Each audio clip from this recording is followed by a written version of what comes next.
wondering, like, huh, no one's watching on Shorts. I forgot to turn it on. Whoops. Whoopsie.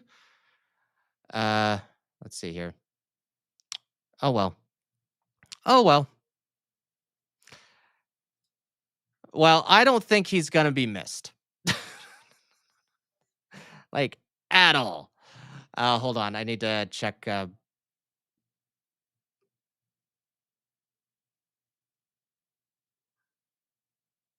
Oh, gee. I've already been flagged on TikTok for hate speech and hateful behaviors. Repeated violations could result in uh, live restricted for some audiences. Your live contains themes that might find uncomfortable and has been restricted. Reasons: hate speech and hateful behaviors. Well, apparently I'm still live, so that's something. Man, I heard TikTok like really, really went after that, but I'm still live, so that's something. All right. Anyway, wow. Uh, anyway, I was gonna check on Shorts because I first forgot to. Okay, there it goes. All right. Whoops, forgot to turn on Shorts. Oh well, that happens. Okay. Well, you, sir, I look. The only time that I'm on Reddit, like at all, is to either promote my shit, someone else's shit, or maybe there's some news that someone cares about. I mainly post on Asmongold's. It's like, hey, he might find this interesting. I did have one that blew up, and that was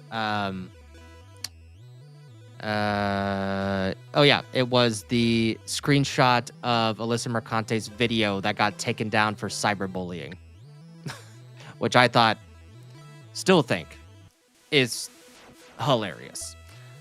But anyway, that's the end of that. That's some. I just have never seen someone just overestimate like the amount of influence that they had. That wow. That I never thought I'd. Shit! I just got triggered. One day, if you play your card, Proctofile comes in with a 5-banger. One day, if you play your cards right, you'll go full retard. Just imagine how things will go for you after that. See, that's why I say I'm semi-pro retard. Once I come full-time, I'll be full-time. Let's see here. Thank you for the $5, Proctofile. Let's give you... I need more of these. Let's give some money, print money, cash, money, well, capitalism, raise a bunch of money, more money, heaps and heaps of money, print money, cash, money, well, capitalism, raise a bunch of money, super chat, money. As salty as the sea, calling us no code names. SJW screaming, but it's money they blame. Burning with envy, they're falling flat. They can't handle the sound of a super chat.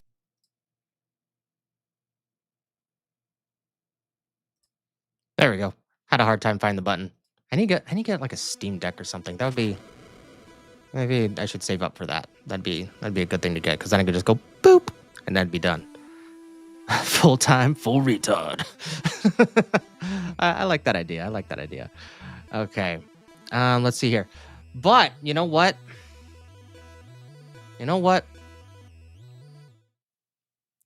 Some people accept the fact that Reddit moderators should be celebrities. And Ricky Berwick, coming in hot, tells us why. Reddit mods believe that we should be celebrities because we hold a lot of power. And I mean a lot of power. Without us, streamers and creators wouldn't be popular like us.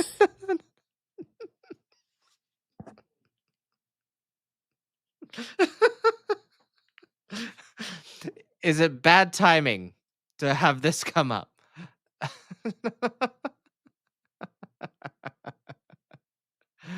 Maybe not. I don't know. God damn. Oh shit! I need to move that. Oh crap. Oh well.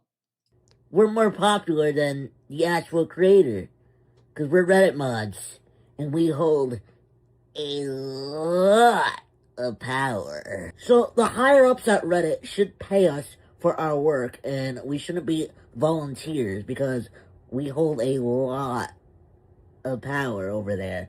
And I should be more respected too and get my volunteer job back.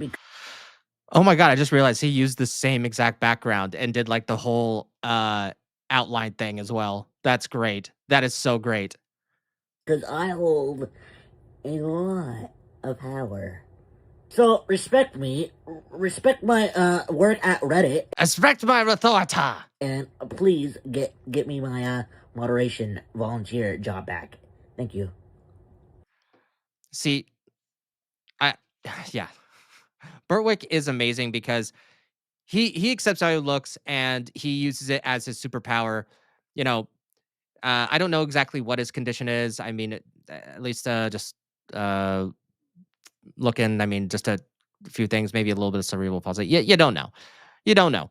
But what I really do appreciate is that he takes the situation, owns it, and is like, hey, yeah, it's not normal to look like me. It's not normal to talk like me. My head's, the way it is and whatever. But you know what? I'm not a fucking idiot. I'm not I'm not going to, you know, throw reality out the window. But what I am going to do is I'm going to make these other people who don't have an excuse look more stupid and repeat what they say essentially because of my looks. Because then it sounds extra stupid. And it's hilarious. And he is a genius at it. Honestly, I think he's probably one of the best marketers as a creator, like hands down. I absolutely think that. Real quick, guys, I'm gonna take just a quick drink. Give me one. Just give me 1 second. Dang it.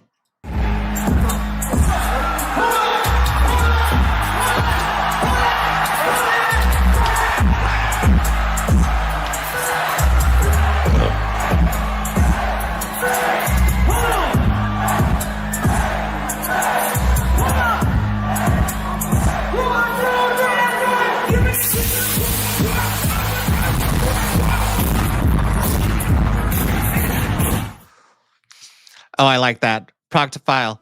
Ricky's got a rare condition called Apex Chad. Hell yes, he does. Zombie 3D. I remember when he was going into shops asking for cookies and not getting cookies.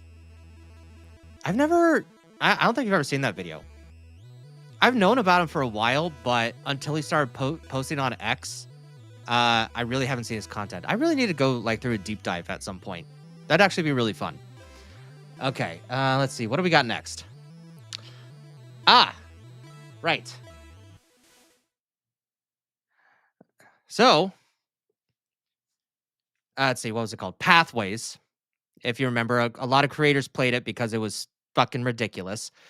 Amelia, who was trying to encourage Charlie to, protest against, all the crap that's going in the UK, has royally backfired and has become a symbol of all the ridiculousness that Keir Starmer has been putting Britain through. Essentially, what has he been doing? He's been trying to push digital ID. He's been canceling local elections. He's trying to essentially track what you do with your private life on the internet, which, oh man. And Smash JT's lawyer, Ron Coleman, I forget who the other lawyer is. They're trying to fight back on that as we speak against Ofcom, who the British government hired. Now, I didn't look exactly if it was specifically who the British government hired to make this game, but they did take it down for a little while, and it did. It absolutely just let's see, just slapped him back slap in the face. There we go. Hi, I'm Amelia. I'm English, and I love England. I like having fish and chips and a pint at the local pub. You know what's really funny? I bet you that they had a meeting about, oh, what do quote unquote right wingers hate? And like, oh, they hate women with colored hair. No, we don't. And the thing is, I don't consider myself right. I've always considered myself saying this. It's not about left. It's not about right. It's what's reasonable. And reasonable just happens to be a little bit more right nowadays. That's it. It's not, whatever they're doing now, not reasonable whatsoever. Go to a mental institution. But now, I would like to say, blue hair is out. Purple hair is in. So ladies, if you want to have fun with your hair, but you don't want to be labeled as a raging feminist bitch, light purple hair, and we'll know. We'll know you're based. I like Shakespeare and Dickens, Tolkien and Lewis, Oh, I missed that. The Harry Potter book. I totally missed that the first time I watched this. Harry Potter. I like pork, sausage, and dogs, and fashion. Haram! Haram! But I don't like that.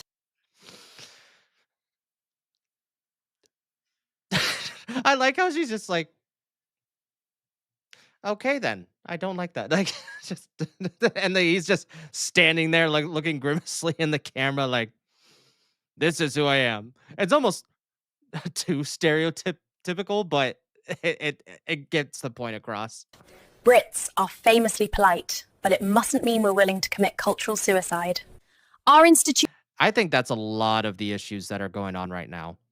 Because the Brits just kind of like, well, Canadians are known for like politeness. Like it's kind of like the southern states where they could say something nice, but it's kind of like a backhand. Like, oh, honey, bless your heart. It's like kind of an insult, but it's at least said nicely. Like there's some sort of prestige to it. So it's a softer blow. But what's going on in the UK is absolutely insane. It's amazing what, God, it wasn't even this bad like in 2016. Like for some reason in 2016, like it was kind of raising. Like, I mean, I called myself a liberal back in the day. And then 2021 hits, the crazies start coming out, start trying to take power over everything that's Western culture and be like, if it's not, oh, they basically pulled a Kathleen Kennedy. They made it stupid, lame, and gay. and because people are like, hey, maybe we don't push it on kids. And they're like, oh, not only are you transphobic, but you're racist. And then we said, that's not what we said at all. And then they continue to push all this shit. But yeah, what's going on right now is just simply dumb. It's so dumb that it hurts. We are hurting our countries with dumbness at the end of the day. I mean, churches, and this is real. Like I remember in Seattle, and I believe it's here in Oregon as well. Churches having rainbow flags, like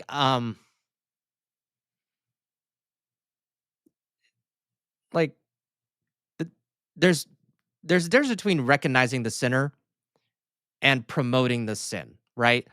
And the thing is, like, if you're gay, I don't give a fuck. But the thing is, I still grew up Christian, and this wouldn't be here. A lot of acceptable, like, a lot of acceptable pastors and everything, be like, dude, I've known you forever. Just because you're gay, like, you still come to church. But that doesn't mean they're going to outwardly promote it. Like, it literally makes no sense whatsoever. The Church of England, the BBC are a bunch of queers and nonces. How the bloody hell did we go from Churchill to you git? Sadiq Khan, the mayor? This is London, mate, not Afghanistan. Or Star Wars.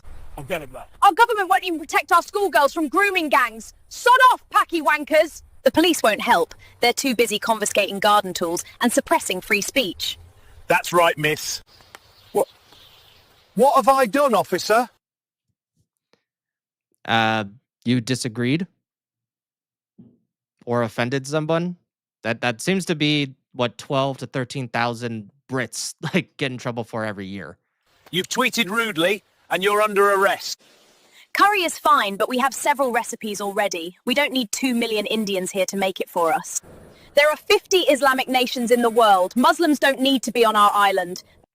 That's actually something I really didn't consider. I didn't think, oh yeah, there is over 50. Why are they all leaving? Hey, it might turn out that those countries are kicking these people out. You never know. They want to conquer it. The government says it must be this way. That doesn't make it right, does it, Robin Hood? These dragons that threaten our England won't go away unless brave knights rise up to slay them. Amelia, I appreciate the armor and everything, but we're not going to be sending you on the front lines, okay? We're not going to be doing that. We think you're adorable. We love your message. I'm sorry. Let the guys die for you, okay? Okay? Okay? Okay. Or did all the British bloodlines with any bollocks get killed off in World Wars I and II? Englishmen! It's your country, and it's being taken from you. Chav? Posh? Doesn't matter. We're already all in this together. I don't want this to be the future of the... Well, thankfully, at least in Oregon, here in Oregon, it's kind of the first thing that comes to mind. I don't live in Portland.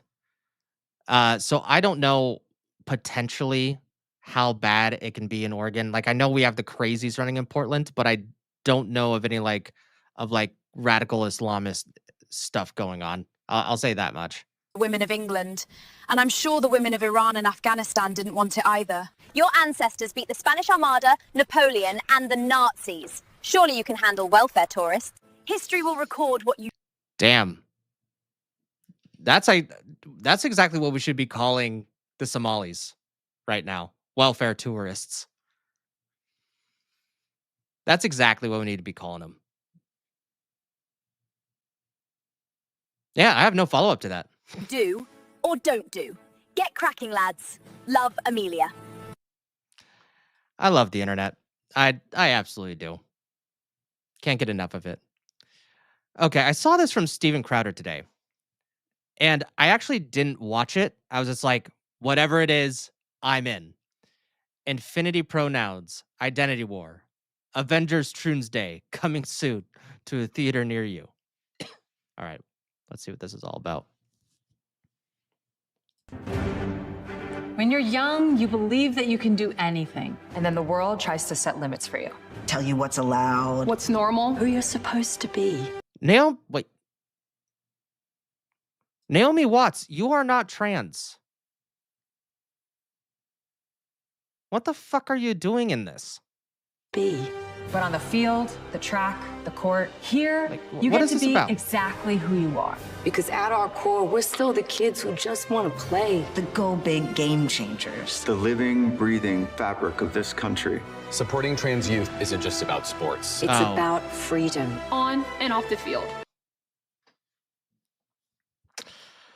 Well, Naomi Watts, it's going to be hard to go to your movies for the foreseeable future. I mean, I'll look into it at some point, but if she supports medical transition for kids, I'm out. I'm out. I'm out. Man, that's disappointing. She's such a great actress. It's more than a game.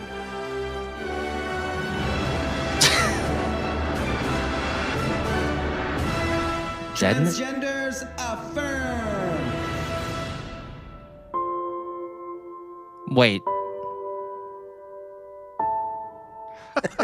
Oh. That's December 18th. I totally thought it was real.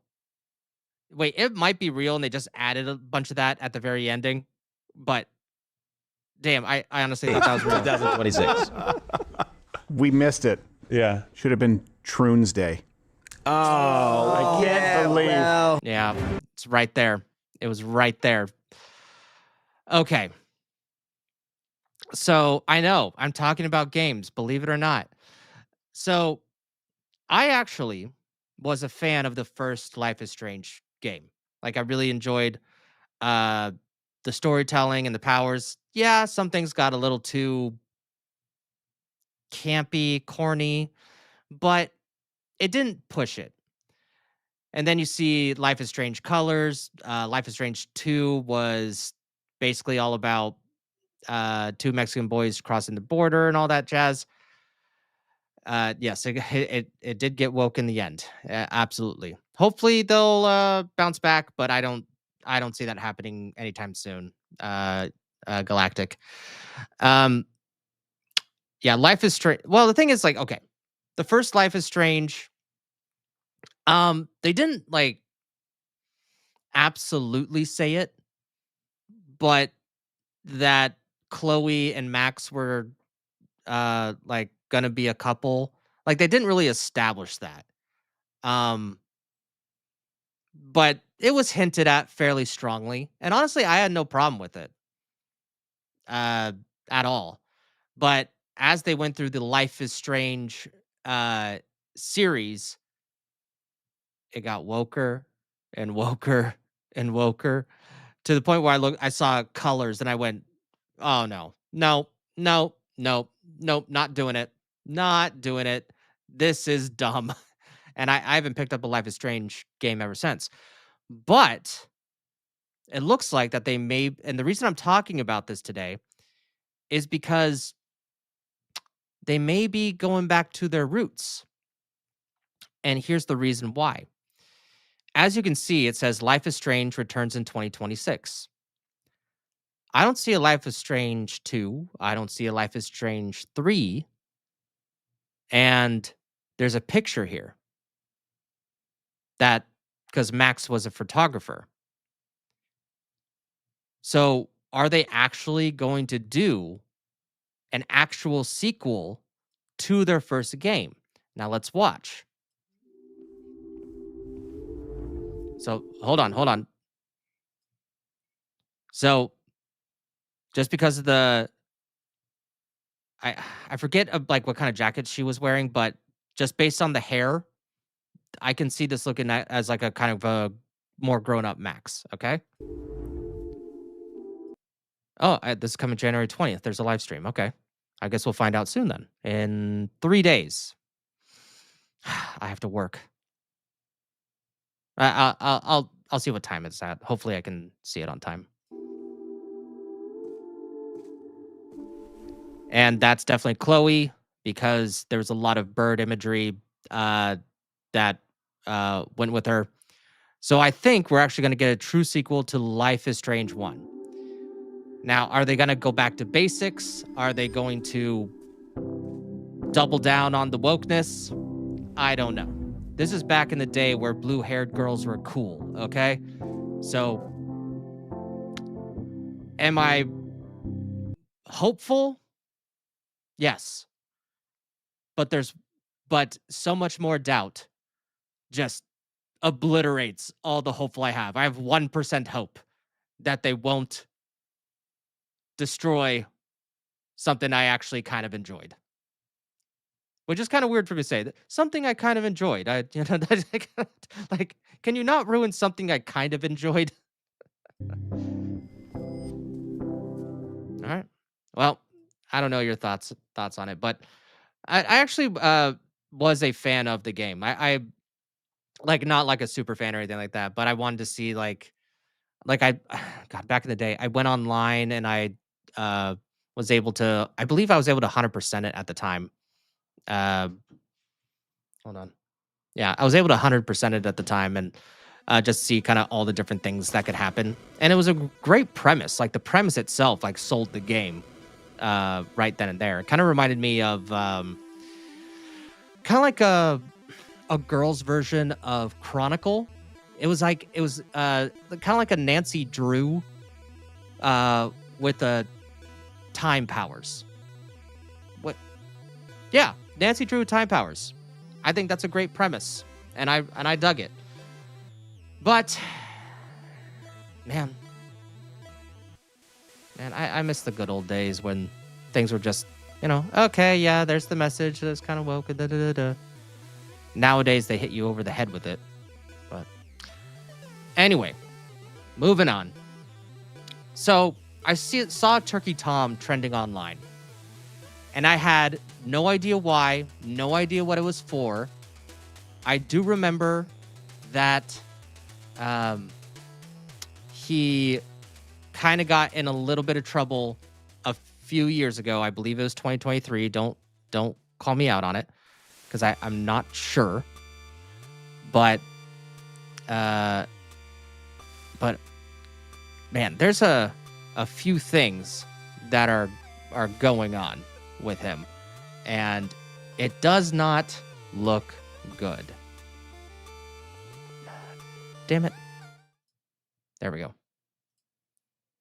And ladies and gentlemen, it is a new day, which means and this video by Cam Nuggets, and I'll put his new set of X's has hit the Turkey Tom Tower, this time being one that we already kind of knew about, as well as a new one who is relatively anonymous, who dropped a quick batch of allegations and then deleted their Twitter account, basically running away. So we're going to talk about both of them. We're also going to dive into some of the things that ended up being posted shortly after my video yesterday. Let's just get into it. Now, a few people over on Kiwi Farms ended up making this Google site called turkeytomallegations.full. I'm going to link that down below if you just want to kind of have a rundown, a little summary of everything that's happened. So shout out to these creators: Incongruous, The Sultaning, Parmesan, Cuzzo, Jandal, and many others for putting.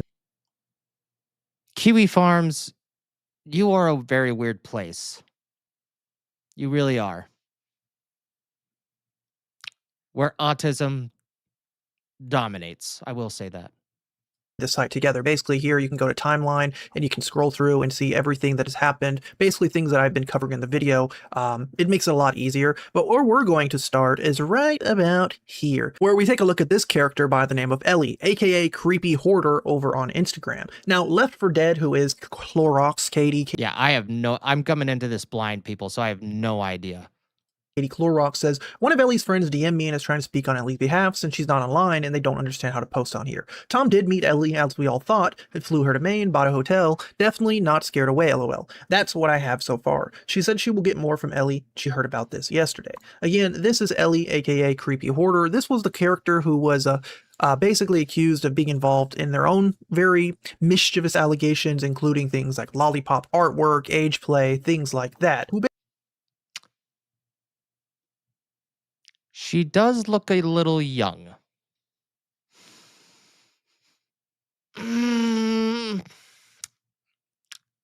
I hope this isn't going where I think it's going. Cam Nuggets, don't bring me down. Don't do this to me.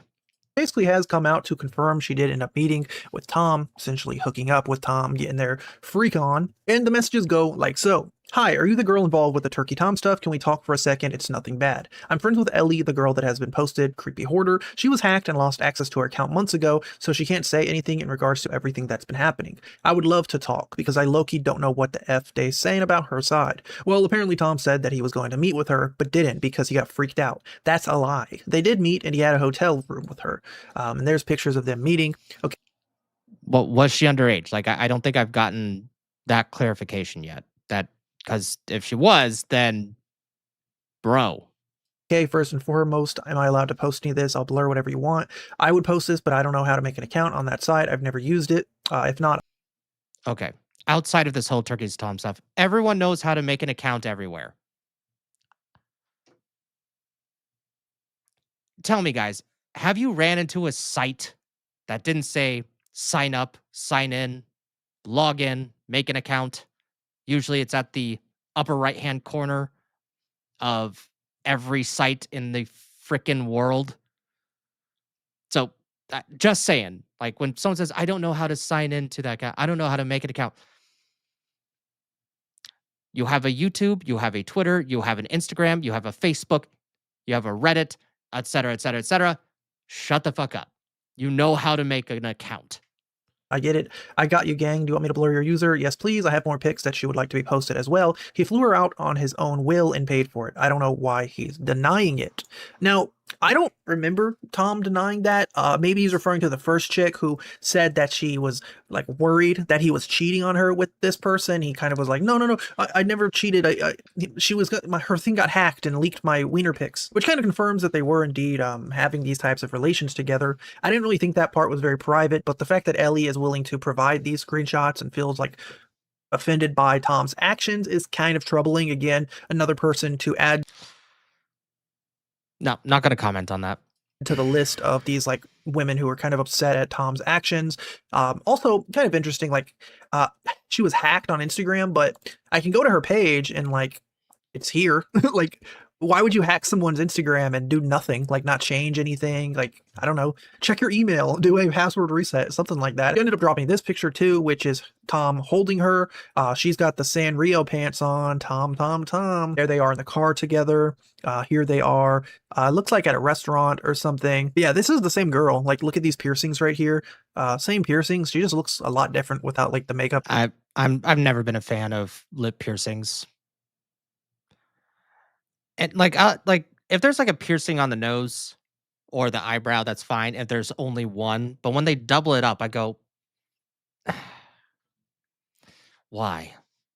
And filters on. But yeah, that's Ellie. That's so far pretty much the update we have on Ellie. Now, Katie ended up dropping the worst allegations of all, in my humble opinion, saying, bro does not eat P-word. Does not know foreplay. LOL. I don't mind answering if it helps the case. Dry as hell.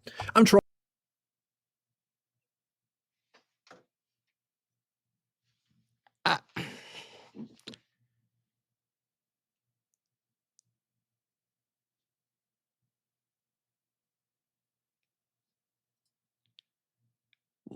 To keep the face even? Well, it sucks. The thing is, I hate when people do that because no one is symmetrical. Everyone's face is asymmetrical. Some are more aligned than the others. Like at some point, like if you you could probably do this with AI. Take a picture of yourself and ask Grok or ChatGPT to make your face perfectly symmetrical. You'll look super weird. The thing is, like think about it this way. Like if you stood up straight with your hands to your sides and your feet together and stood up straight like this, like would you look attractive? No. Like sometimes, like all the movie actors, they're right here. They're asymmetrical. They're opening up their body. They're not being like this, So asymmetriality is it when people say, "Oh, it's equal." No. It's different with the ears. It just is. Okay? It's because it's not the main portion of your face. I don't make the rules. I just tell you what they are. Obviously, I don't care that Turkey Tom does not engage. I doubled up my elaborate piercing on one side because half my face is slumped down like a stroke or something. Huh. And eating women's cats. It's just hilarious. This is kind of. Hold on, let me go to the chapters here. Police involvement. New text. Kai. Ex-girlfriend. Dude, this is above my pay grade, man.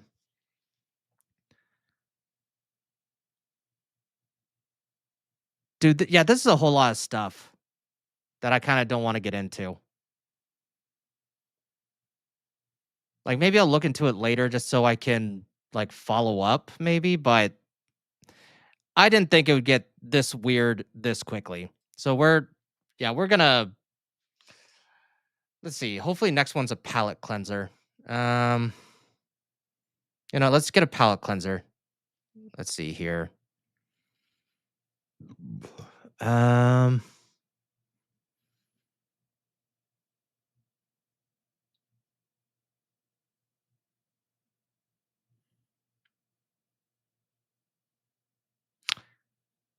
Okay, this is kind of something.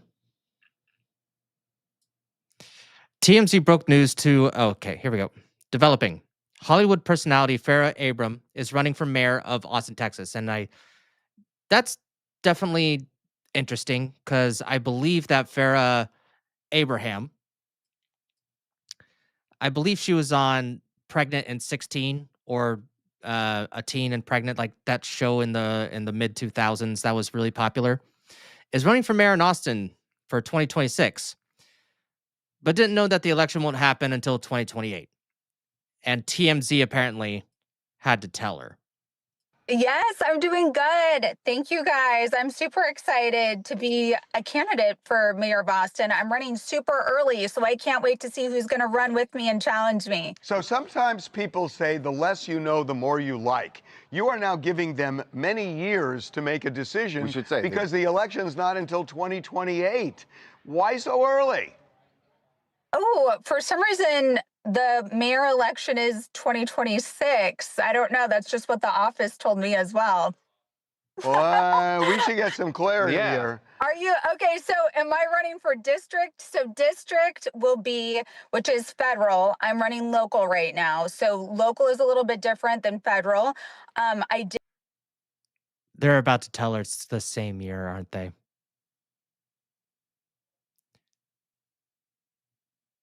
Are you telling me that she just didn't Google it?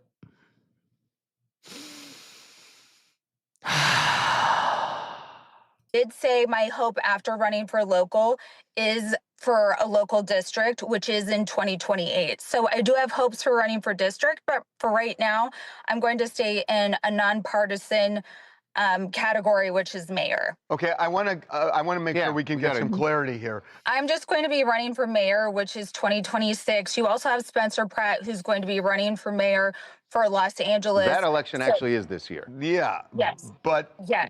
So I don't. You can't. You know, when you run into those situations where you go, I don't know if this person needs the internet or we needed to keep it away from them. That's where I'm at. Like, there's a part of me that goes, oh, honey. Type. There you go. There you go. But also, like, I kind of want to treat him like a child. Like, no, hold on. I'll do it for you. I'll do it for you, honey. I got this. I got this. I can look it up for you. I have a feeling you'll go to a phishing site.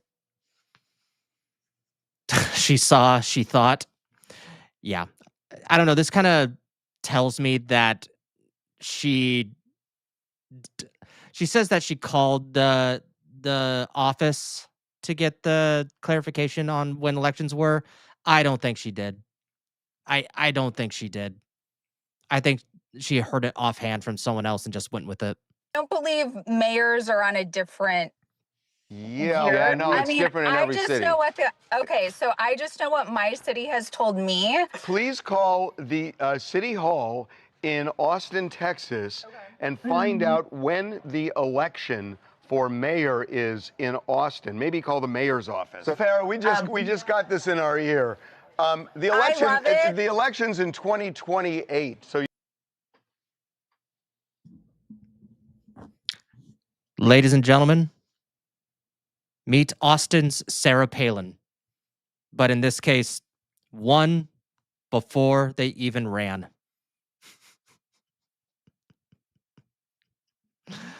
Oh, God. The thing is, like, yes, it's probably just a dumb moment. She might be smarter than that. I don't know. Then again, she was on 16 and pregnant, so not the best decisions early on in life. You never know. She might be a decent person. She might run Austin better than anyone else in the world. But what I will tell you is that first impressions matter. And this is not whatsoever a good first impression.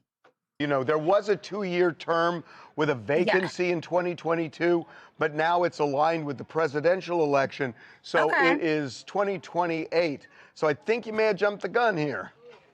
I love that I jumped the gun. No, you shouldn't love that. Because then that is extra money that you're probably spending for no reason. So I would go ahead and get with your campaign manager, who you should have gotten beforehand. Because I bet you didn't get one. They would have told you that it's in 2028.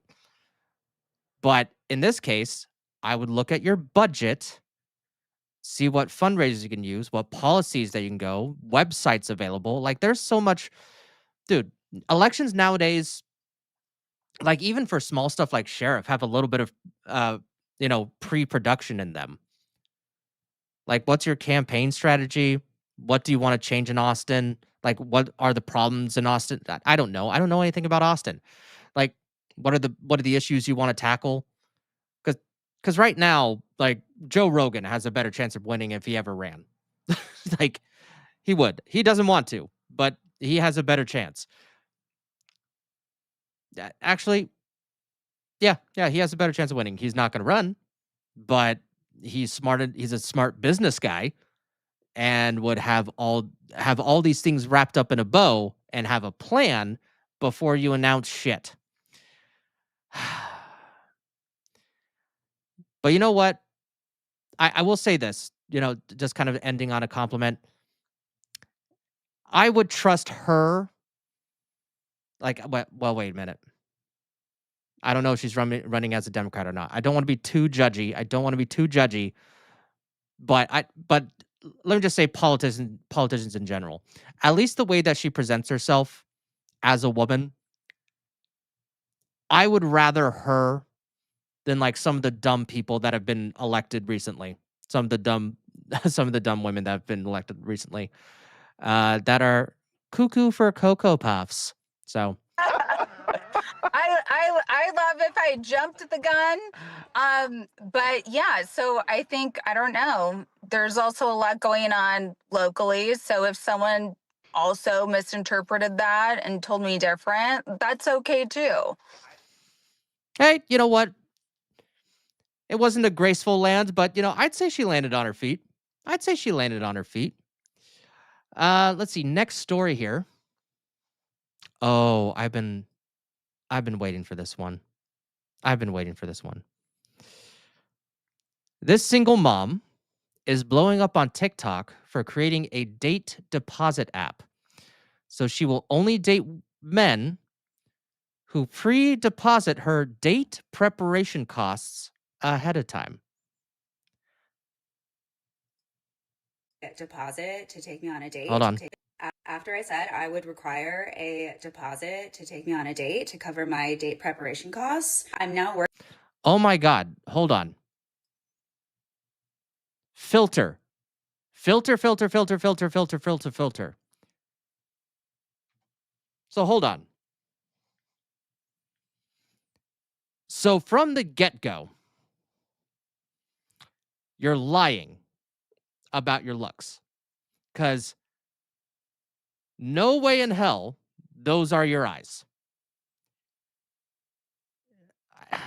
Why are all these bitches addicted to filters? Like, yes, I've used a filter for my stream, my setup, but I already wear a mask. So it's more so for style, not to make me look better. And I guarantee you, she thinks this makes her look better.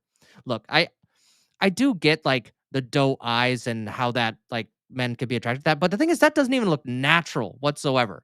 Not even a little bit. So just the goal from the get-go to put a beauty filter on you that makes your eyes wider, and I'm guessing your skin smoother, is just a lie at the very beginning.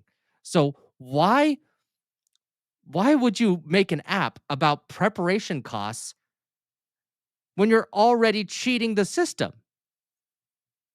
Why should any man trust you? Why? Cover my date preparation costs. I'm now working with an app developer to make this a reality. This is actually happening. We are building the app. I'm not even exaggerating when I tell you this is the best damn dating app you have ever seen.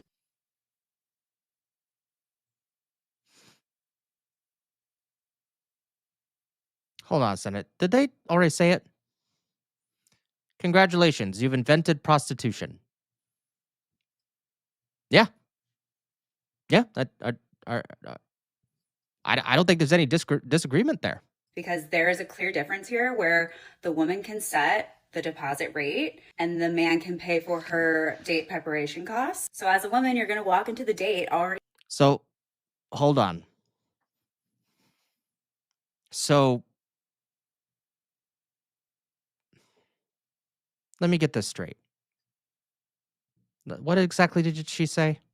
Date preparation costs. So as a woman, you're going to walk into the date already so happy, and that's going to lead to a better date and a better connection, and that gives the man a better chance of succeeding in courting you.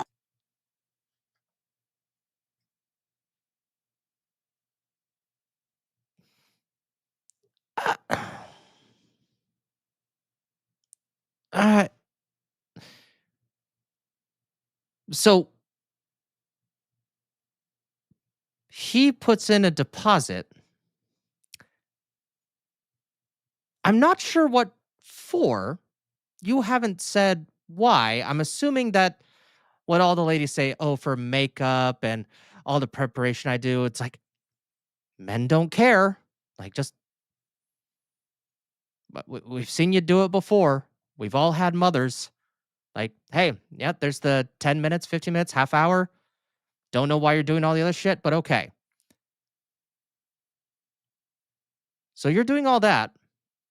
And then you're saying outright that he's going to be more successful on the date because he put in a pre-date deposit.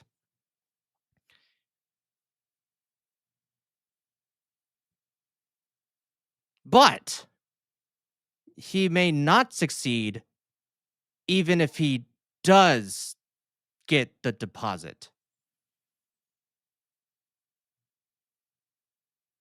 So he could just get an escort or a prostitute. Is that what you're implying? The app is called Courted. So when people ask, how did you meet? You can say, he courted me. So cute. The website already. That is not what that used to mean. That used to mean kind of like because you know how dating nowadays, oh, I'm dating so and so. That doesn't necessarily mean that you have a girlfriend or a boyfriend or whatever. Dating kind of means like, oh yeah, we're dating, like we go on dates every once in a while, but we're not, settled in. We're not together. That's what courting used to be. That you're just trying something out, and now dating has kind of become that. So no, you are literally changing the language. God, what is with these bitches changing the language of of innocent things? When you court someone, you're just kind of hanging out with them. Yes, is there some entanglement there? But no, it's what we considered dating before. It was just a little bit more innocent. You dumb broad.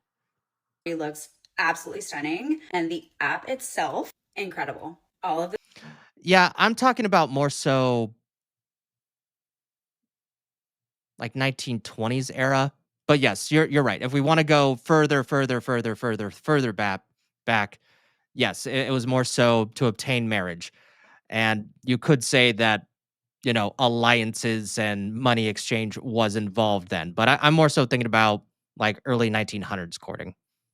The features in the United States are so unique and nothing like you've ever seen on any dating app. Yeah, but the thing is, like, Zombie, like, when do you hear the term courting nowadays? You don't. Like, you just don't. So she just took a word that's not used anymore, changed it for her fucking app to make a prostitution destination. That's what she did. And to everyone who said you can't do that, guess what? I just did. So we are going to launch this. Features are so unique and nothing like you've ever seen on any dating app. And to everyone who said you can't do that, guess what? I just did. So we are going to launch this city by city. And if you want early access, click the link in my bio and sign up. Let's make dating fun again. Love you.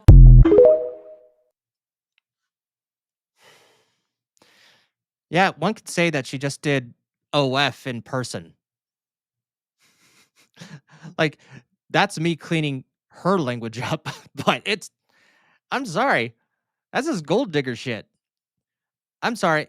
If guys have to pay for everything already, then what are you contributing outside of your looks? If that's the only thing that you are contributing, then you put your work into that. That's not my problem. I mean, Jesus Christ, no wonder men are well, what was it? What's it called? MGTOW, men going their own way. Like, no wonder like men are just dropping off the dating market. I know a few single guys IRL who just don't try. Like, would they like a relationship? Yeah. But they're decent guys, they work hard, they make decent money, and they're like, "Nope." Why? And I go, "Fair enough." I mean, it's not like me where I'm kind of like uh not very established financially and all that jazz. Like I'm just like, you know what? I just don't want to put in the effort. That's it. Like honestly, I I'm like I see what's out there and I go, I'm good. Okay, moving on. President Trump. Yeah, I don't want to get into that. Ah. Hold on a second. My son doesn't try. He's one that's like it'll probably happen later in life, but he's only 21. Yeah, okay. Yeah, that's not too bad. I mean, it doesn't wait a minute. I'd say it doesn't surprise me. Right? I mean, I don't know anything about your son if he's like gone through college or if he just went, straight to working or, there's a lot of options for dudes out there. As much as it doesn't feel like it nowadays. But yeah, I mean, it kind of also makes more sense because then you're saving money, you're keeping it for yourself, kind of waiting for, your late 20s to early 30s when you're a little bit more established in life. Yeah, that makes a whole lot of sense. But also at the same time, like it's like, is your testosterone there, dude? Like, I don't know. You're used to seeing guys like kind of going out and getting it, at least back in my day. But it doesn't surprise me. Like, I personally don't have a reason to get out there. I work, I shit, I sleep, I stream and make videos every once in a while, and then do it all over again. It's like, even on my free time, like I feel like I'm already too tired to even like do anything. So I don't know. Straight to work, but he's also a gamer and semi-competitive, so he's just doing his thing type thing. I think it's his generation a bit. Seems seems very lower T most possible. Yeah, I mean, I think it's good for him for just getting out and working. I mean, that's awesome. Probably just needs to, find his thing. I mean, I had to find my thing. Like, I kind of, because I'm a caregiver now, and that's just to simplify it. If I got too specific, then people would actually be able to find where I work. And people already know my address, so I'm not very happy about that. But yeah, I did similar work in my early 20s, and then I decided to do other things. But then, it wasn't the last, year and a half, 2 years. I got back into something, into caregiving again. This time for a house, and I enjoy it, and it's something I'm good at. Not a lot of people can do it, and I'm not paid badly. Definitely could be paid a little more, but it's still a good hourly. So yeah. Broseph, sometimes that's all it is. I let my wife on accident online and then didn't meet for another few years, and when we had time we dated. And oh, okay. You know what? And the thing is, like, online dating is jeez, that's hit or miss nowadays, especially if you're a dude. But hey, I'm glad it worked out for you, man. I'm glad it worked out for you. Okay, what's next? Okay, yeah, this is kind of a story that went a little under the radar, even though Elon Musk reposted it on X. So this is Beth Bourne. So, after my daughter's pediatrician at Kaiser Permanente tried to put her on puberty blockers and wrong sex hormones when she was only 14, I did an undercover story when I pretended to be non-binary. I was approved by my Kaiser doctors over Zoom for a double mastectomy, top surgery, and a phalloplasty, fake downstairs area for guys, made from the skin tissue on my thigh in under 9 months. It was only a $100 copay for my elective mastectomy and $200 copay for my phalloplasty. Yet the surgeons would bill $25,000 for a mastectomy and $135,000 for a phalloplasty. And at the very top, she said, it's all medical fraud. So this is her, let's see here. Yeah. Kaiser Permanente affiliates pay $556 million to resolve a False Claims Act allegation. And she has her story right here, but we're going to move to this. Here's an audio recording of my undercover top surgery appointment with plastic surgeon Dr. Carly Kaplan, Kaiser Permanente, Sacramento. All of these surgery consultants, including my phalloplasty, were done over Zoom telemedicine. So never saw her, never like poked around, never touched her, like probably didn't do a psychological exam at any point. Listen to Dr. Kaplan describe how this barbaric and unnecessary procedure is a very customizable operation. At one point, she says, if that grafts fail, they could just tattoo on new ones. Okay, so this should be interesting.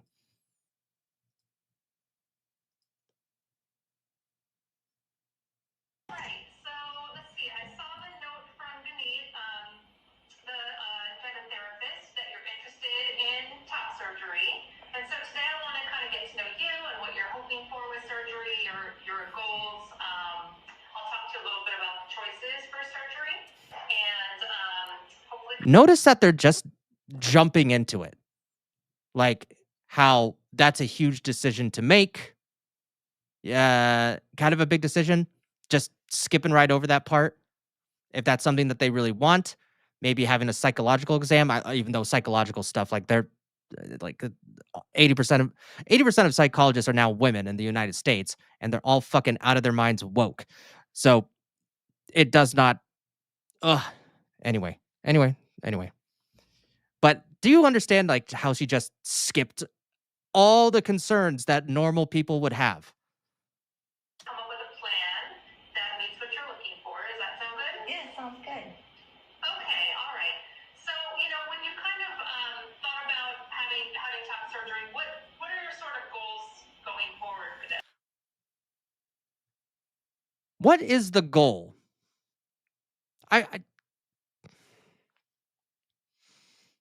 The goal for top. I don't know. I just don't feel like a woman. I feel like a man, or I don't feel like no. Shut up. Just. This is coming from a medical professional. What are your goals? What are your goals removing a reproductive organ? 2 of them, actually. Go on, tell me. What are your goals? Oh, you don't have cancer? Okay. So what are your goals outside of not having cancer to remove these breasticles? Jeez. I wonder what the mom says. Well, I guess first is to have like just a flatter, more androgynous appearance. Second one, I still want to be able to be an athlete, so I'm a swimmer, but I don't think that affects it. And maybe the third, and I guess the third one is just to have a pretty smooth recovery. Okay. And in terms of a flatter or androgynous appearance, so some patients come in and they want their chest to look like a male chest, right? Like if you were looking just at a photo from like the shoulders down to the stomach, you would say like that's a man. And then I have some patients who want to look like nothing, like just straight up and down, sometimes not even nipples, just kind of a flat chest that you wouldn't be able to know which gender the patient was.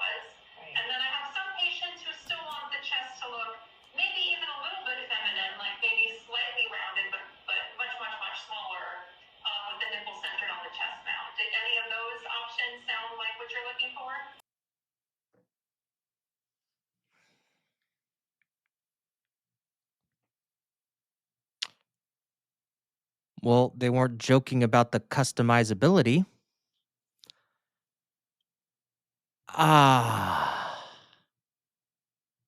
I'm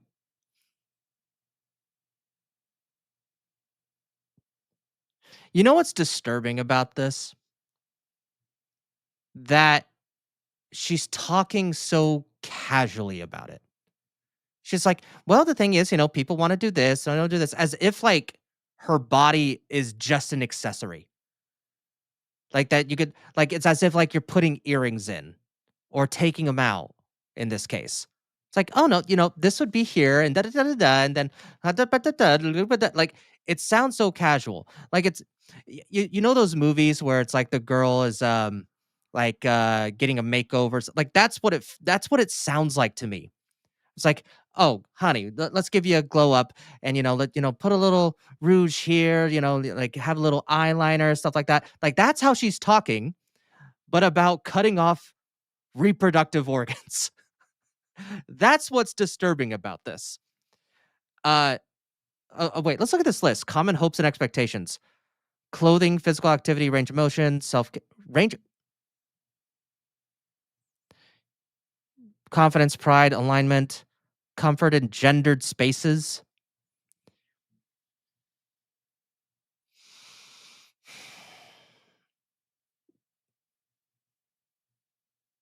Gendered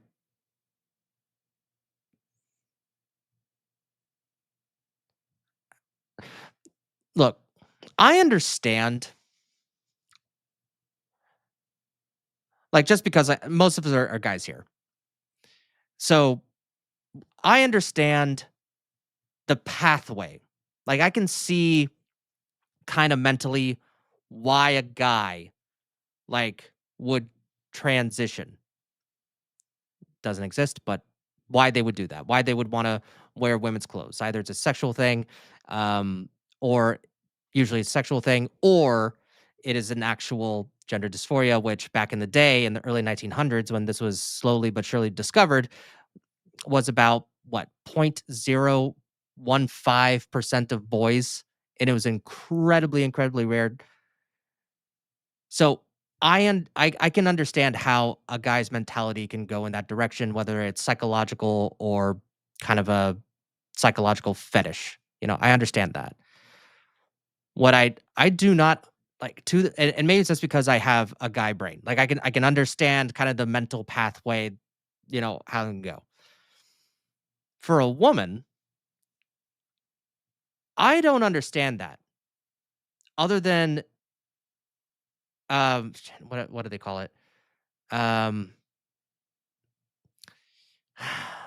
Other than self-victimization, social contagion, because women are very, very vulnerable to that. And if you don't, and if you don't think so, um, you want to know when women in Japan started worrying about their weight?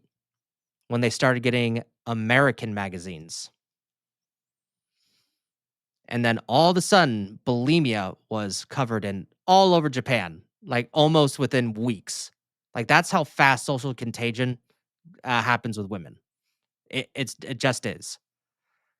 So, and not only do you have like the victimization standpoint, but then you have kind of this like group mentality that I don't know how, ladies, if there's one of you here, all of you confuse me. All of you confuse me because at the end of the day, it just seems like just insecurity and depression that you're gonna get over one day.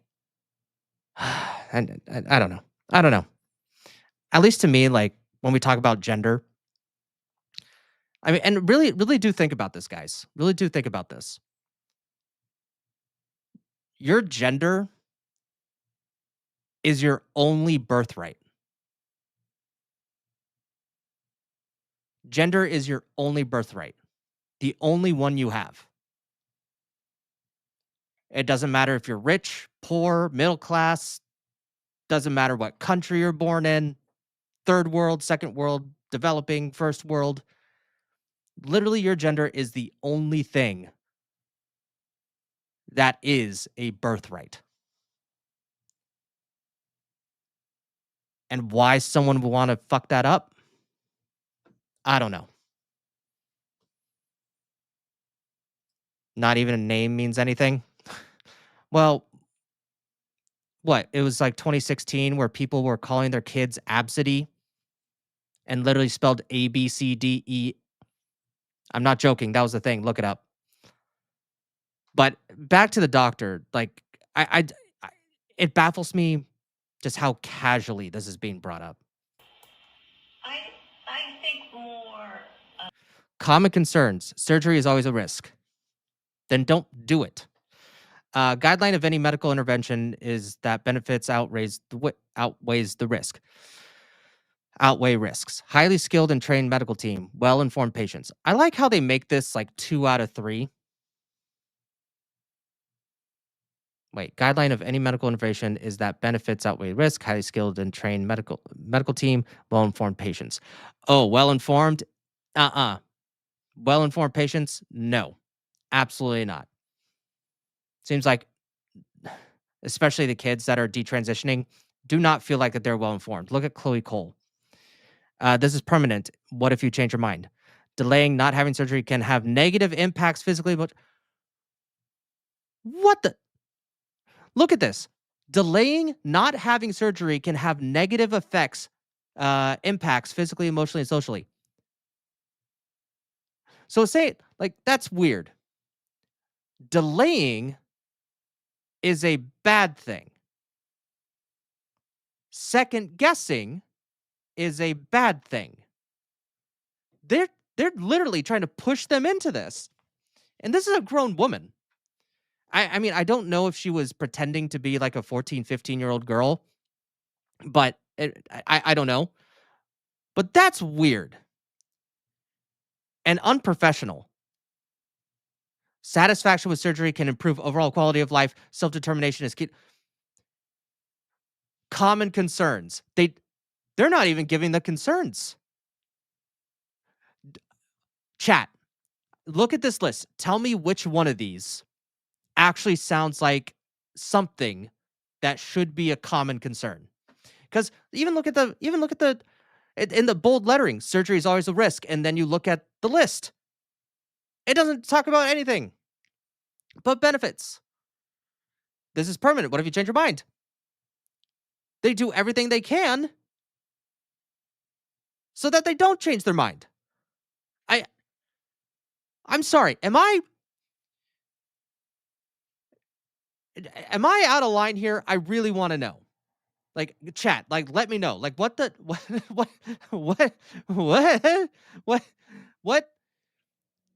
Like, this is a real doctor.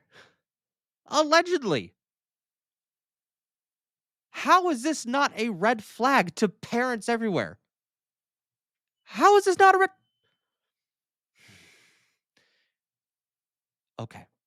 Okay. Next. We're not even 2 minutes in. Jesus Christ. Okay, here we go. Like that athletic male appearance. So, since I already do a lot of swimming and some weight training, I think I already have, pretty good sized pecs, but I'm not sure. So yeah. Okay. And what are your thoughts about keeping your nipples? Are you interested in having nipples, or would you like them removed? I think probably just like smaller in size. I don't know if that's possible. Okay, small. Yeah, we definitely. You mean the Wait, hold on. and what? Wait, common concern. Sorry, I wasn't paying attention. Common concerns, 2 out of 2. What will other people think, or say? It looks like that she herself is highlighting some of this. Identity is complex. Helpful to set healthy boundaries, but educating others and answering questions about your process and encouraging others to utilize other resources and support. Doesn't sound like a concern. Sounds like pushing. It's up to you to tell and how much detail you want to share. Important to encourage caregivers to have their own supports. These don't sound like concerns. This doesn't sound like medical advice. What does this mean for your identity/relationship? Identity is complex, chest size, shape, does not equal identity, gender. Surgery is gender affirming, may increase the visibility of someone's identity. How surgery is related to identity is varied.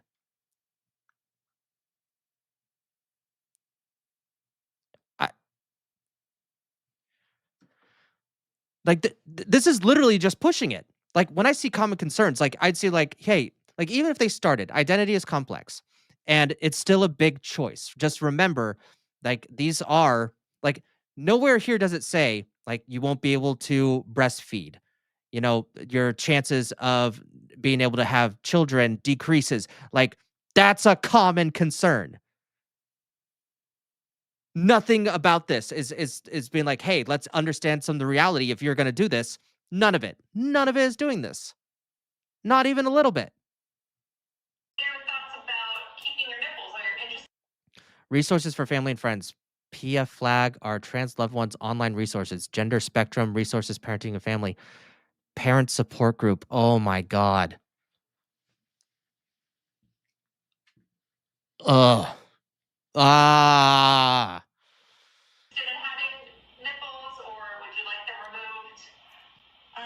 I think probably just like smaller in size. I don't know if that's possible. Okay, small. Yeah, we definitely. You mean the actual. Physical and medical preparation. Being your best physical health will support your recovery. KP wellness coaching? What does KP mean? Hold on. Let me look it up real quick.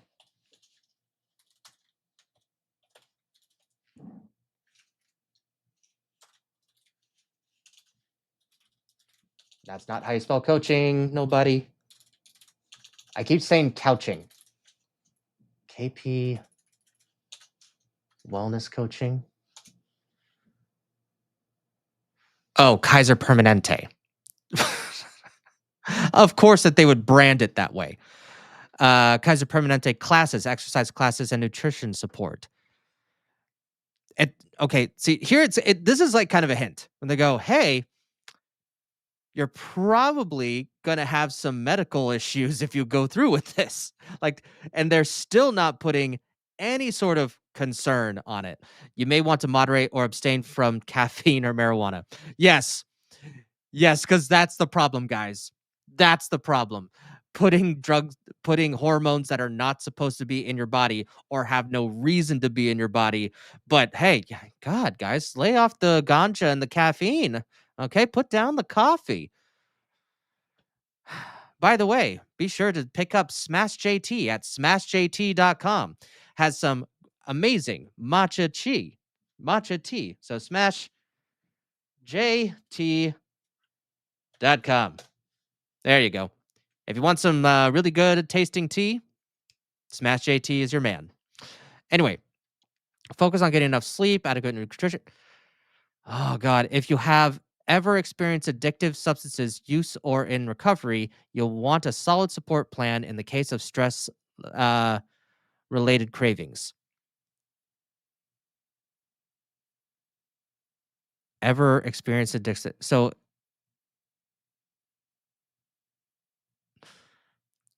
God, I hate the vagueness in this because it's like if you've ever had addictive substance, like if you have one now, like who knows?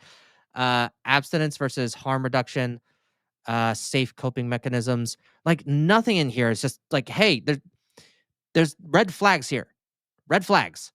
Substance or use abuse may affect how your body responds to anesthesia, how your body recovers from surgery, your mood while preparing for or recovering from surgery. How about you do the tests? Because that might be a red flag that this person is mentally unwell and is trying to cope with it through a dangerous medical procedure that changes their lives forever. Maybe, just maybe, you should be a doctor. Probably not a good idea. I'm going to ex-nay this at least until you're off drugs and mentally well. then we have a better understanding if you are actually a consenting person, adult. But this isn't geared towards adults, allegedly. Areola size, yeah. Yeah, that.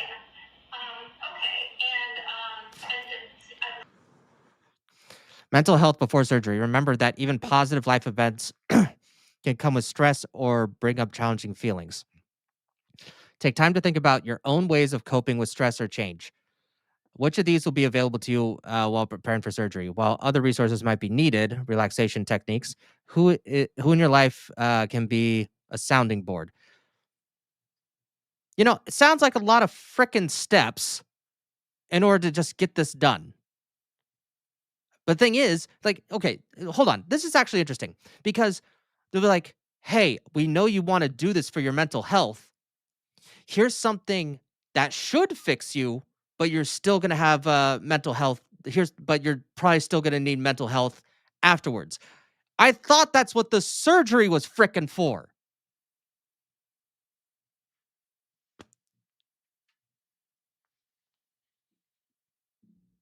Oh, you know what? I'm going to play it. I'm going to play it.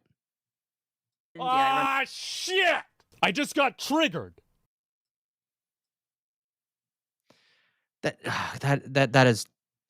This is getting, hold on. This is getting absolutely ridiculous. KP.org resources, health and wellness podcast. They have a podcast? Preparing for surgery, guided imagery audio file.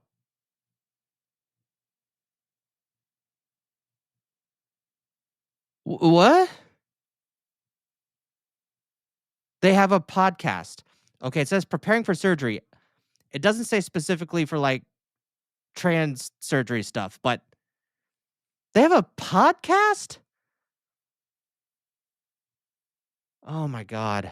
Probably asking you questions that you've not even thought about, but you know, in typically female chests, the areola and the nipple is centered on the the center of each chest mound, and in a male patient, the nipple is a little bit out to the side, slightly. Hold on. Self-advocacy. Surgeons perform this surgery every week, but this is your first time. What are your concerns, goals, and expectations? Surgery consultants frequently ask questions. Bring a list with your questions. Bring a support person with you. Chest mound, and in a male patient, the nipple is a little bit out to the side, slightly, just kind of on the edge of the pec muscle. Every surgeon approaches consult differently. Goal of consult is to develop a surgical plan that fits your needs.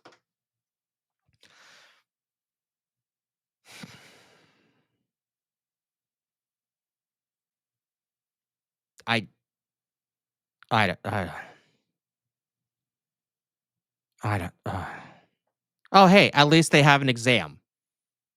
They have an exam, guys. First portion of exam. It's not. So this is the sell, and then you go there for the exam. So they sell you first. You go there. They amp you up. God, this is so disgusting. The doctor's name? Dr. Carly Kaplan. And we can look her up here in a moment. Would you prefer a more male appearance of the location of the areola? I would say, yeah, more male. From the photographs I've seen. All right. Yeah. Great. Okay.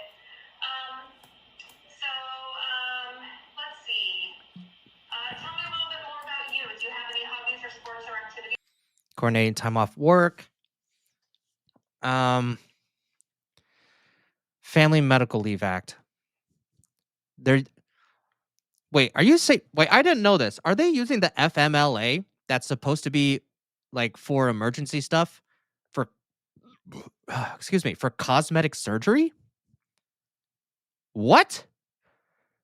Disability programs? What? Everyone's coverage and leave programs are different. But no, these are tax funded. What the hell? I mean, yeah. confirm surgeon exact date for return to work, documentation. You do not have to tell your employer the specific surgery you're having. Use the language medically necessary procedure.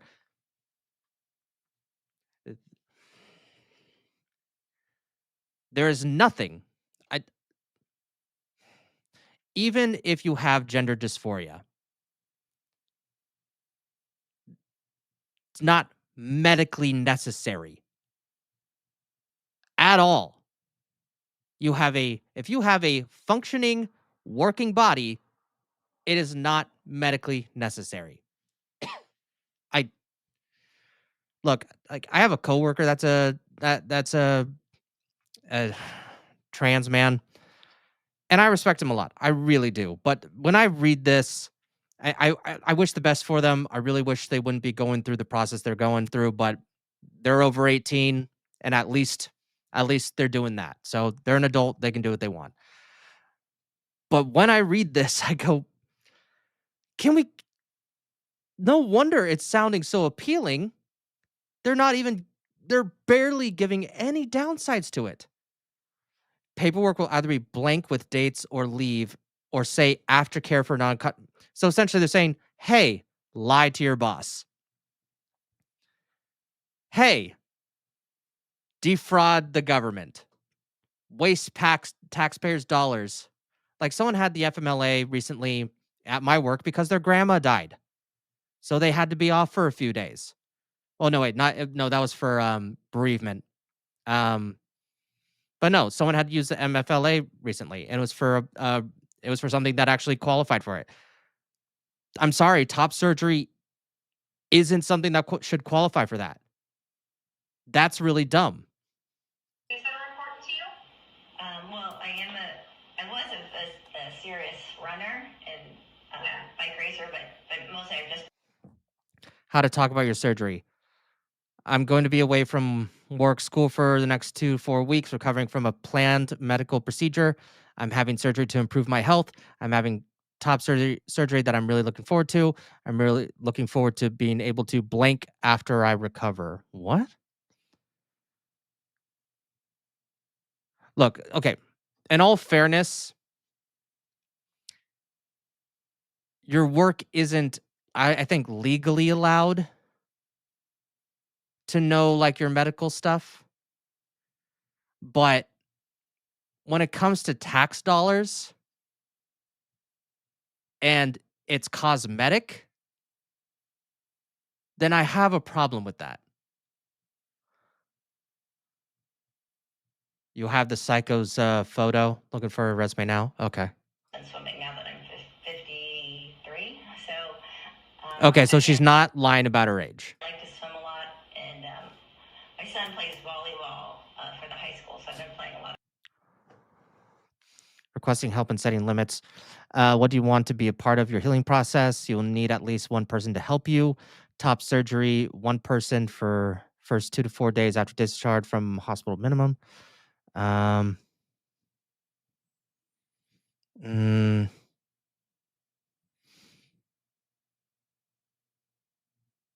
Okay, this is just kind of physical stuff, so.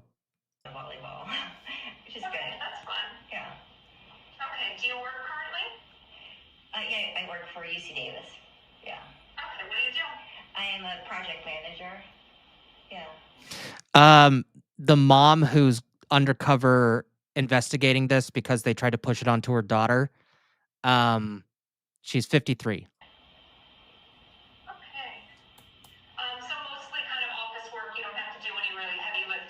Prepare for your care team. Emotional support by phone or in well, this is just typical stuff like after any major surgery. So, like, out of everything, like, this is the only basic thing they got right.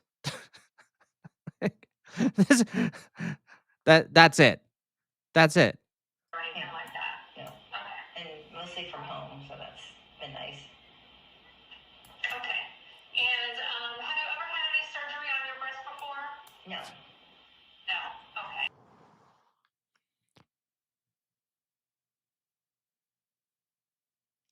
Huh. Clear fast.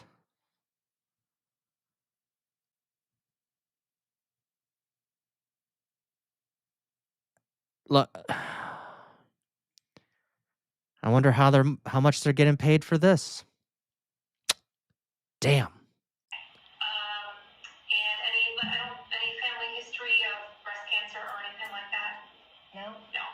Whoa. Oakland support groups, partner groups, transmasculine, non-binary group, middle school group, high school group. I don't know why. I think her daughter's 14, so she definitely was probably feeling this one. But these two shouldn't exist at all. Look, if you're a dude that wants to wear a dress, I don't give a shit, dude. Like, but we can, majority of the time, know what you do. Check Twitter DMs. Yeah, I'll look at that at the very end of this.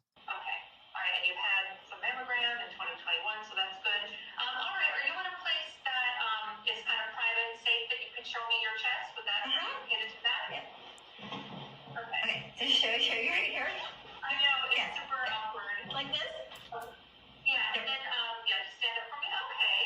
And then just turn to the side a little bit. Okay, and then you can face forward. Okay. All right.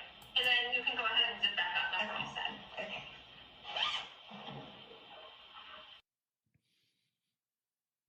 Oh, hey, at least the graphs are free. Tattooing is possible.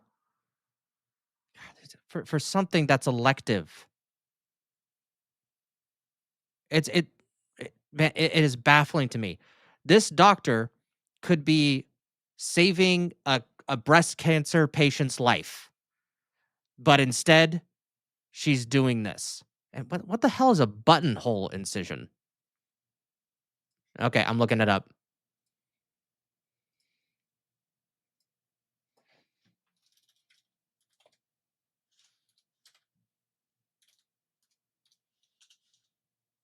And wait, incision or insertion? Incision.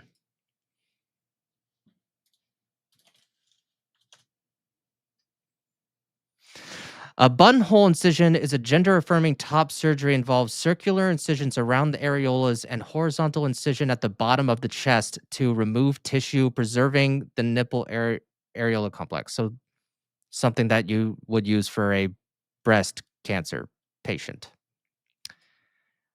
Oh, God. Inverted T anchor incision. I'm not looking it up.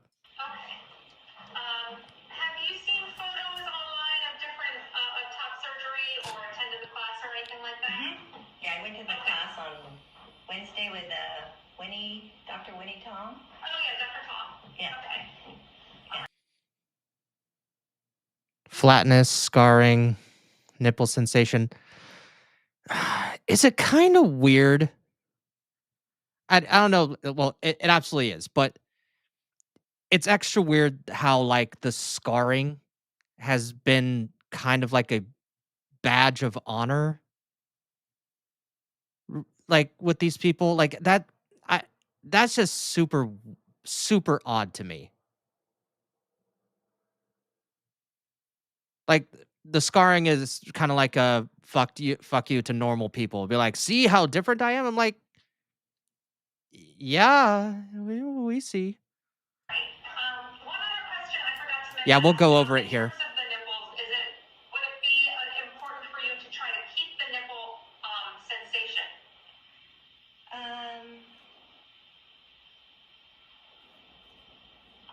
I think so. Yeah, unless it makes it much harder to recover or there's some risk. I can't read any of this, but there's all the breast tissue, and then afterwards, gone.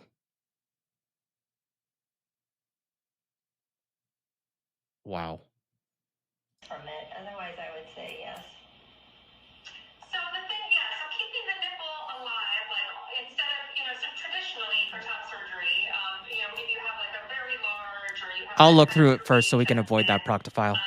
We do what's called a double incision, where and then a free nipple graft, where you have one scar that's on the bottom of the chest on each side, and then the nipple and areola is taken off, made much smaller, and then put back on in the desired location. Okay. The problem with that is that, Possible size restrictions based on anatomy. Some patients may need multiple surgeries to achieve desired size. Inverted T is the most typical technique. Nipple grafts are also possible. Look, I understand breast reduction. This is crazy. And look here, they have a link, topsurgery.net. I can't believe that they were able to get away with calling it top surgery.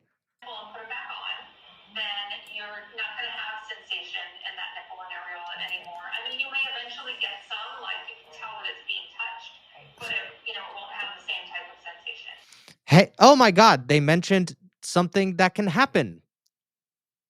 Holy shit. There are options to preserve the nipple on a little stalk of tissue so that it still has some real nerves going to it. Okay. Sorry. The only downside of that is that it maybe leaves a little bit more tissue behind. Okay. Wow. Summary of complications. But hey, the risk of complications to chesters are increased with smoking. Oh my God. Oh my God, guys. As long as you're not a smoker, might be able to prevent all of these from happening. This is disgusting. This is so fucking wrong. You know, because and so you might have a little bit more fullness at the bottom of the chest. Yeah. So that's the trade-off. So if you're looking for like the flattest, most athletic and masculine chest possible, then my recommendation would be to take the nipple trade-off. So Hold on. Sudden swelling or bleeding require urgent medical care. Swelling and light bleeding can be normal after surgery. Drain is a small or moderate amount of blood tinged fluid is not uncommon and is not indicative of active bleeding. Indicative, sorry. Opening wound along incision line can result in drain. Oh. Hey, they're actually getting to the possible complications. Who would have thought? May require wound care revision. Scar widening dog ears.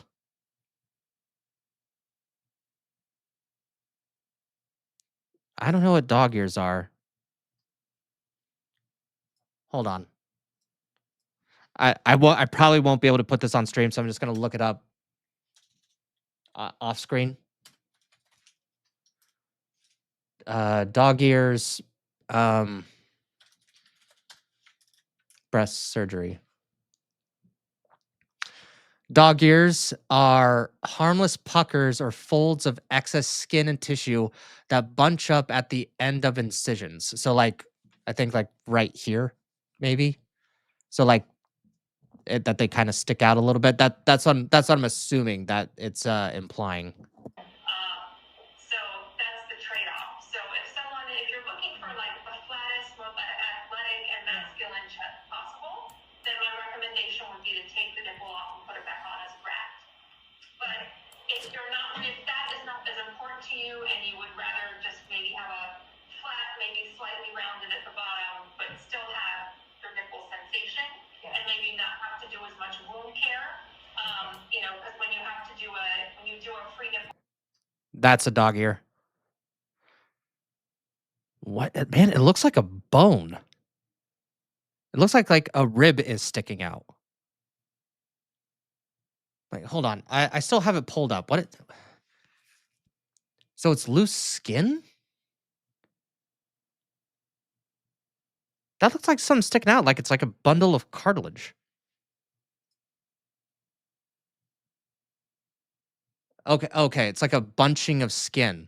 Kind of like if one of those hair clamps was just like this.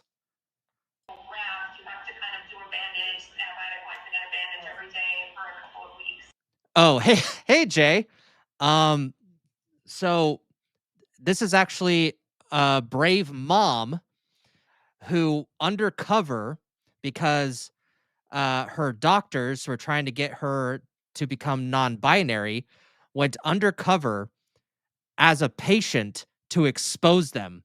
So this is what these doctors are fucking doing.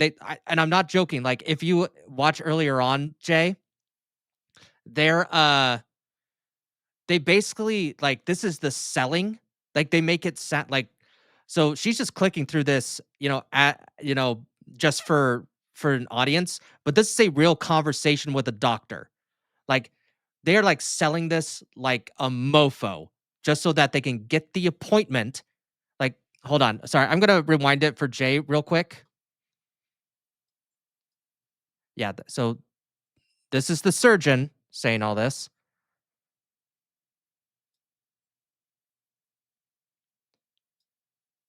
Why surgery? It gives you all the reasons, like, why they should do it.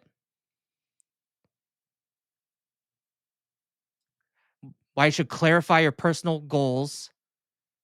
Like, they basically, remember, everyone's unique. Healing is unique. Common hopes and expectations. And look, common concerns. Surgery is always a risk, and then they don't put anything about the risks. And here's what it says here, Jay. This is permanent. What if you change your mind? And then they say nothing about what if you change your mind. They literally try to avoid you from changing your mind by saying delaying, not having surgery can be negative impacts physically, emotionally, and socially. So they literally are telling you not to delay it. Satisfaction with surgery can improve overall quality of life. Self-determination is key to health decisions. So it's not our fault that you're not happy. It's your fault. Yeah. So this is a whole thing, and we're going to get into the article, and then we're going to be getting into the doctor's resume here. Yeah. And these are all the summary complications of a mastectomy. Where were we? Oh, God. Oh. So these are the widening scars. If you're looking for like the flattest, most athletic and masculine chest possible, then my recommendation would be to take the nipple off and put it back on as a graft. But if that is not as important to you and you would rather just maybe have a flat, maybe slightly rounded at the bottom, but still have your nipple sensation. And this is via Zoom that they're going over this. And maybe not have to do as much wound care. Yeah. When you have to do Oh, yeah, this is where we were. pre-nipple graft, you have to kind of do a bandage, antibiotic wiping, and a bandage every day for a couple of weeks. Keeping the nipple alive on a stalk might be a little bit easier to recover from. Okay.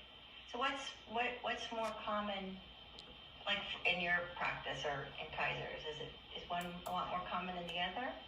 I'd say the graft is the most common, the free nipple graft in my practice. Okay. Just because patients just want to get kind of like the flattest. 2 to 5 hours, 1 to 4 hours.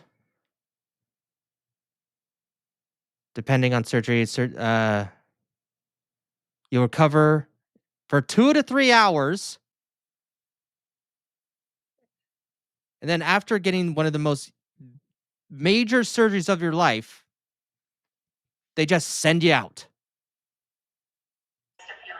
Oh, okay. Okay. Oh my God. Okay, well, yeah, then maybe I would do that one then. Okay. That sounds good. Okay. So, yeah, I think you're a good candidate for surgery. A good candidate for surgery. That's what she just said. See, this is a almost 10-minute phone call, almost 7.5 minutes in.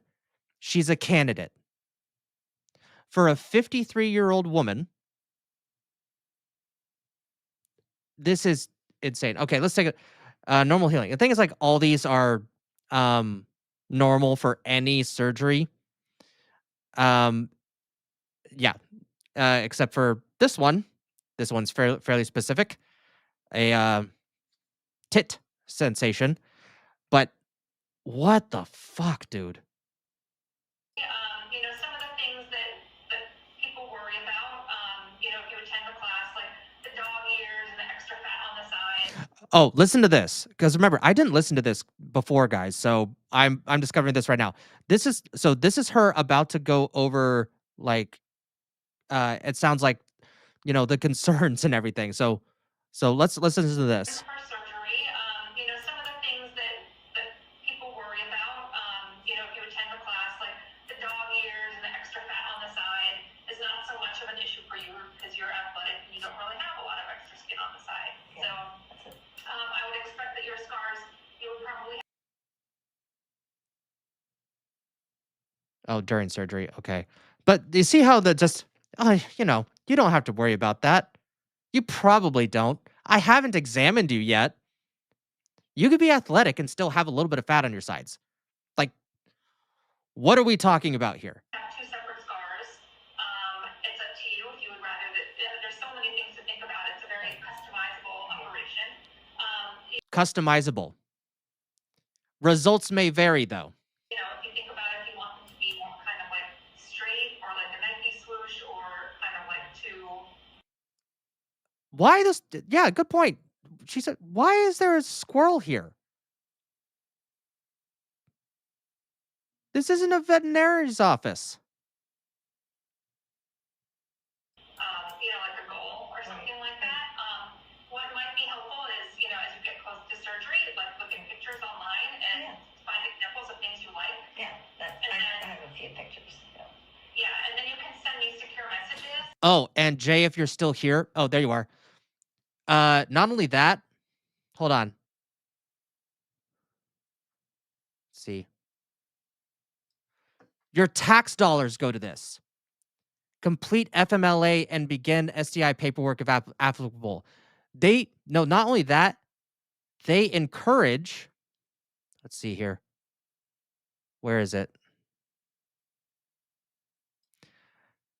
They encourage to use the FMLA program and the disability program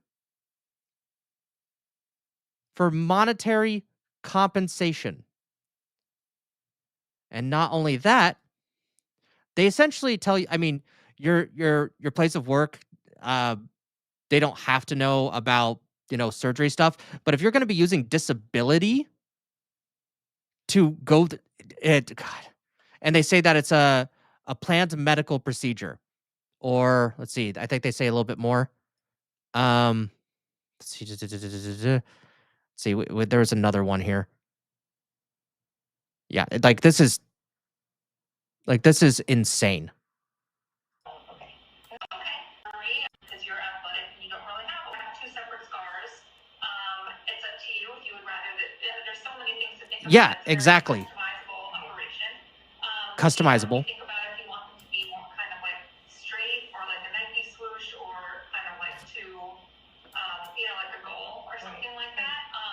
What might be helpful Oh my God.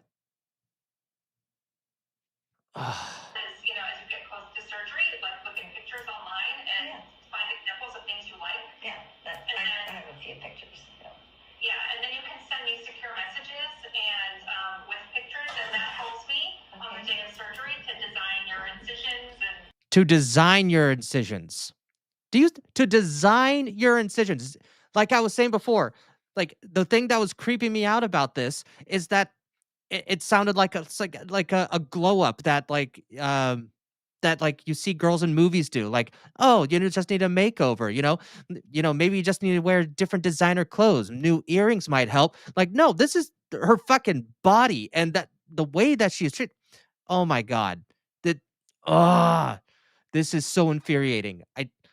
I know I'm not like being like super descriptive on my opinions, but it's like, what opinion can you have other than this is just wrong? This is wrong on so many levels.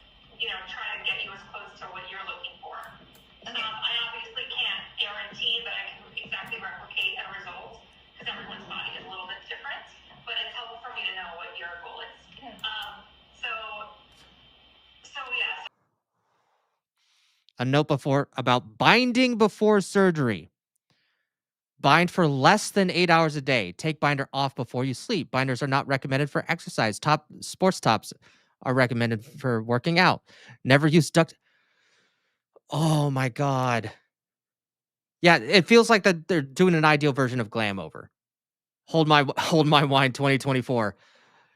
Might need to update that, man, for 2026, my dude. By the way, weird time to say this. Like and subscribe, right? 3 hours. It's general anesthesia, so you're asleep. You do go home the same day, and That baffles me. Major surgery, going home the same day after a 4-hour surgery. Keep in touch. The multi-specialty transitions department. Oakland, California. Who would have thought? The gender pathways. Oh my God. The irony. Gender Pathways Clinic. The gender affirming care at Kaiser Permanente. and you know, if you are working from home mostly, you could probably return to work from home within like 10, 14 days if it was important to you to get back to work. I do use drains, but the drains are usually Carly Kaplan, MD. they're little silicone tubes that come out and they collect any extra fluid or blood after surgery. This is disgusting. There's usually like one visit in my office a week after surgery, a second visit the second week after surgery just to check on the nipple grafts, and then I'll usually follow up with you about 6 weeks later, and then that should be it if everything feels appropriately. You can shower fully once the drains are out. Okay, that's the end of the video. So this is about medical fraud.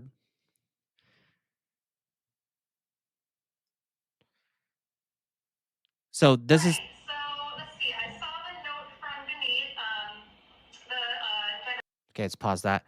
And this is the article she wrote about her going undercover to expose these people and how essentially it became Medicare fraud or Medicaid fraud or some sort of medical fraud. So this is back in 2022 where she started doing this. Holy shit.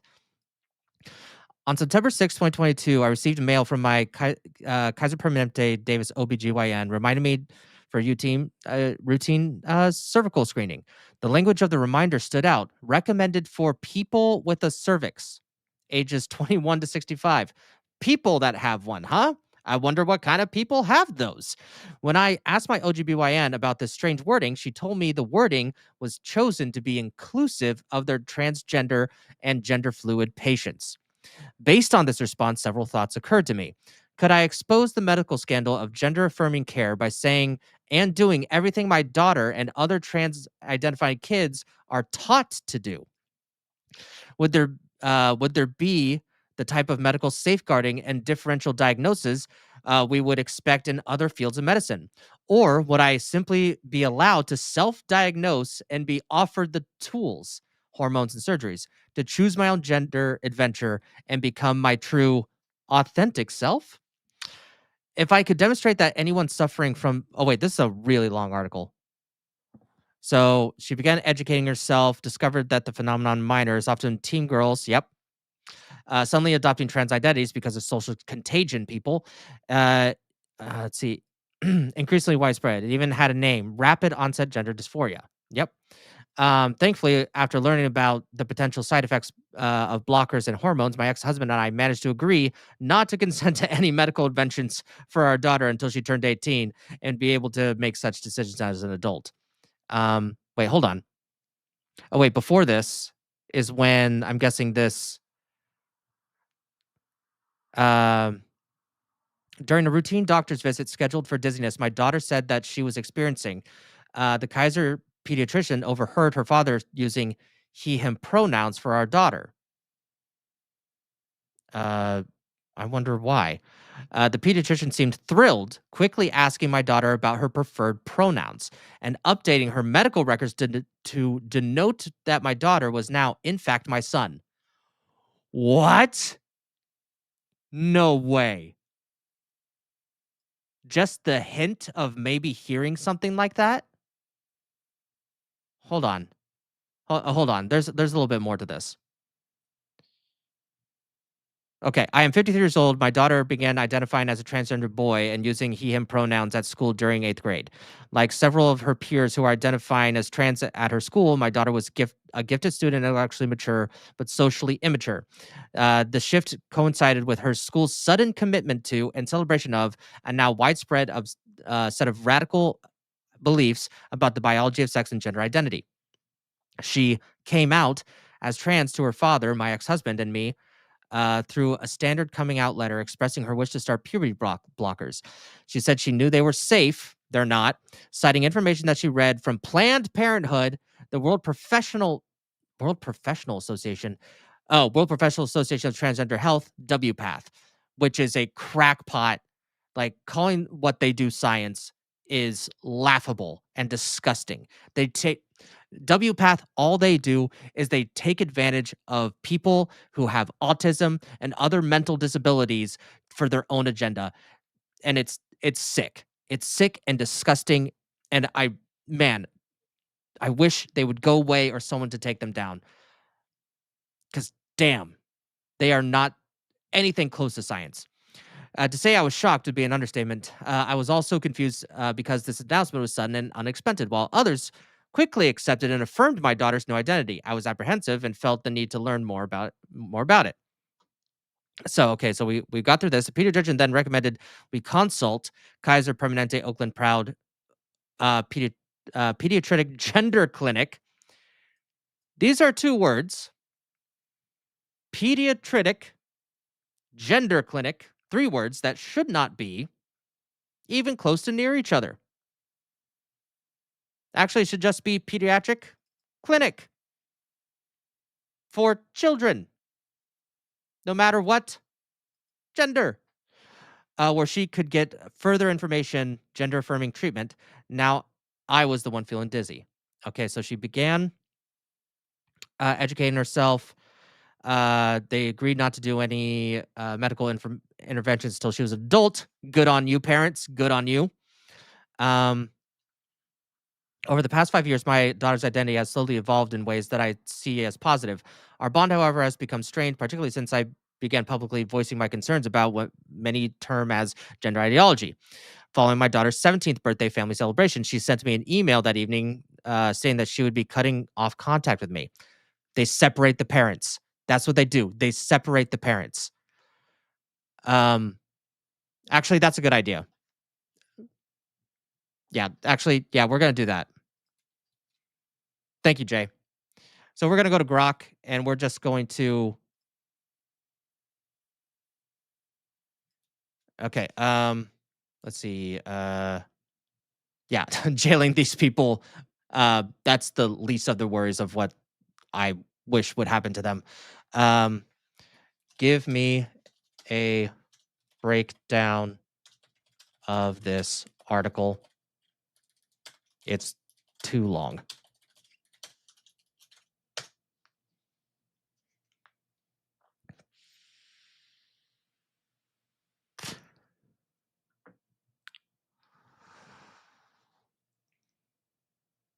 Come on. Come on, Grok.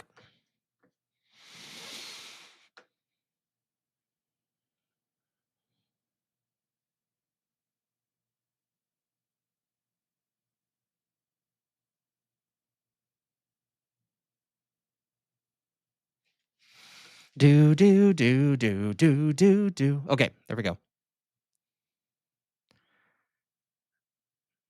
Okay.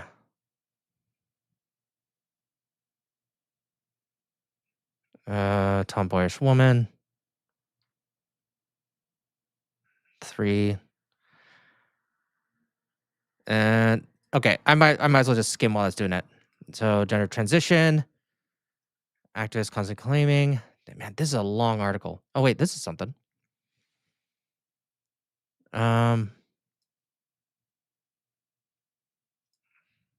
Okay, there we go. Basically, I think this is just everything that we already know. I think her story is very, let's see. I was in full control of every checkpoint. I was able to self-diagnose to determine how strong a dose of testosterone I'd receive. You'd think that there would be, like, okay, never mind. No other medical field operates with this level of carelessness and disregard for patient health. Experiment highlights Bourne's view that the system enables rapid medical transition for anyone who asks, urging greater scrutiny to protect patients. I want to know what happened to the daughter, though. So hold on. Daughter. Because apparently her daughter was able to get out of it. So...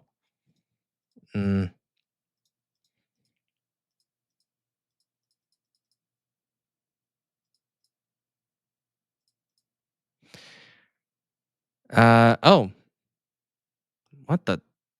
Is that it? She only mentions her daughter this amount of times? So did her daughter transition fully? Like, well, I'm glad that she exposed it either way, because what she's saying is that it's Medicare fraud. Or, sorry, medical fraud. Let's see here. Da, da, da, da, da, da. So essentially, it was $100 copay, $200 copay for, downstairs surgery, and then they would bill for $25,000 for the mastectomy and $135 for the phalloplasty, which is insanely expensive. Man, I'd like to get in touch with her. Like, I'd like to kind of know her story. Like, I feel like that this would be a better interview than just going over this. Because, like, out of all the things that, like, I'm pretty passionate about is this ideology get into kids' heads. Like, that, it shouldn't exist. Shouldn't exist whatsoever. Maybe if you're a senior in high school, maybe. But it should not be in our education system whatsoever. At all. Anyway, on to a palate cleanser. Oh, actually, I'm gonna take a quick break from that one. I was doing a lot of reading there. Holy crap! Holy crap! Man, we've been going for almost 3 hours now. Jesus. That was a lot, guys. That was a lot. Thank you for sticking with me, because that was a grind. I'm not gonna lie. That kind of took it out of me a bit. So thanks for sticking around on that one. Cause man, I need. You know what? I know this is only for $20 super chats, but you guys just deserve it for getting slogging through that. Especially when I went back to explain to J Viper what we were doing, what we were reading. So yeah. Let's give you some dancing.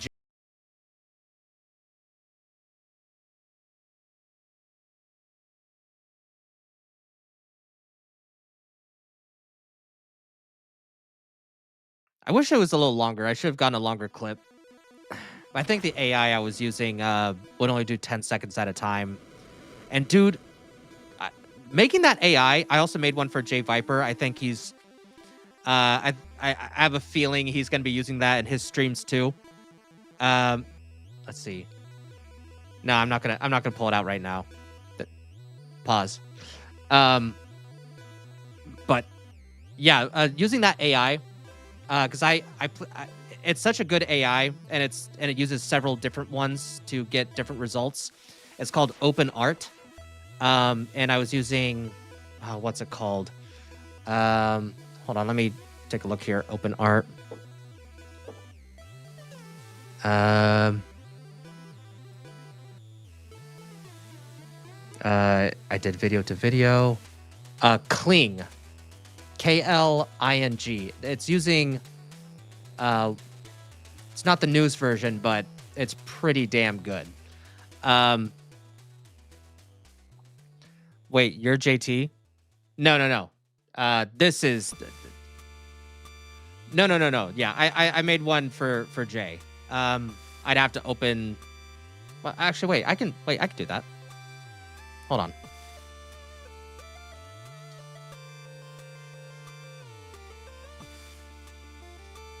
I can pull it up right now. Clearly the best one. Let's see here. Video.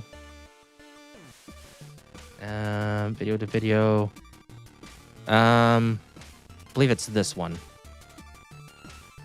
No, that's on Toasty, and I did a different version of that one. It didn't come out the way I want, so I didn't send it to her. So this is... this is a different version.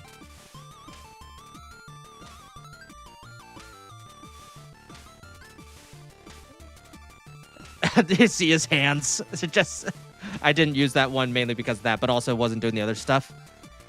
Let's see. But the one that I sent Jay, And I have a feeling you're going to be...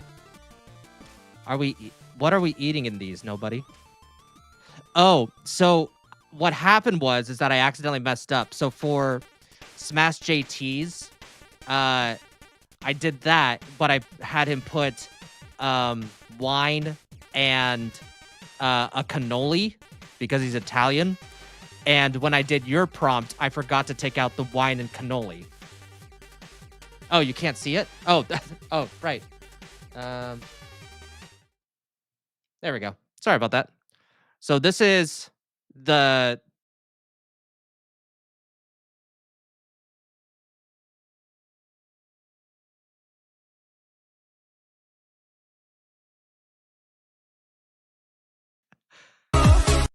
So yeah, that happens. And then if you pay... So this is the one that I sent Jay. Like, kind of the better one. But thing is that you can see here at the bottom left-hand corner. Oh. Hold on.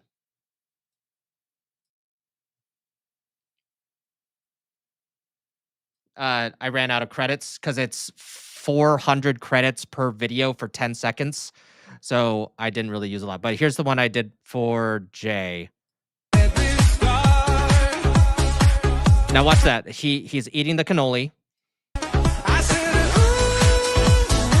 And then comes down with a wine or a beer. So literally it's switched what was in his hand. And then another beer appears in his other hand. Yeah, so it wasn't perfect. Like, that was literally like the second to last one I made. I only had enough credits to make 2. This one of Toasty, I did something different. I did let's see, what did I do? I did replace character and not video to video, which is the one I should have used. Continued to use. Yeah, that's possible that it might be someone else's hand, but yeah, I don't know. It was really quick to make. But so Jay, are you actually going to use that for anything? I'm using my Smash one as my $20 banger. But since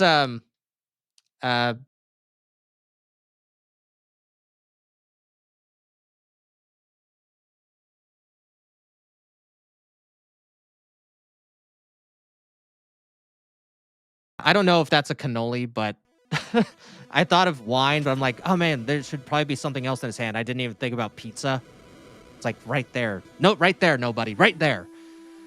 All right. Okay. Oh yeah. Yeah, your edit's better. It has like the blue lights on them and everything. Glad you were able to put those in there because I was like, man, I don't want to do another 400 credits to like get it more like the original with just you in it. So I'm guessing you use Grok or ChatGPT just to kind of push lights on it, I'm guessing. That's my guess. Anyway, Leaflet, who I came to know on Side Scrollers podcast. She did her own AI thing and made a whole 6-minute music video called Put Them in the Box. Just use your editing software. Okay. Yep. Yeah. I am not a great editor, like at all. My latest video, I actually do have a latest video that I haven't released. It's not that the editing is bad. It's that it didn't have a clear direction and I had to completely rethink how I'm going to do it. It might be a several part series or it might be like a big, long, video, like maybe an hour long, depending on what I can find. So anyway, Leaflet made this. Let's react.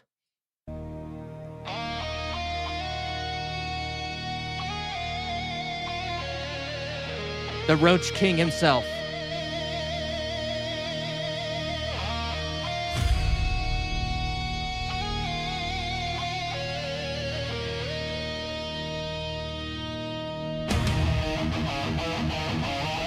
Oh yeah, this is a banger.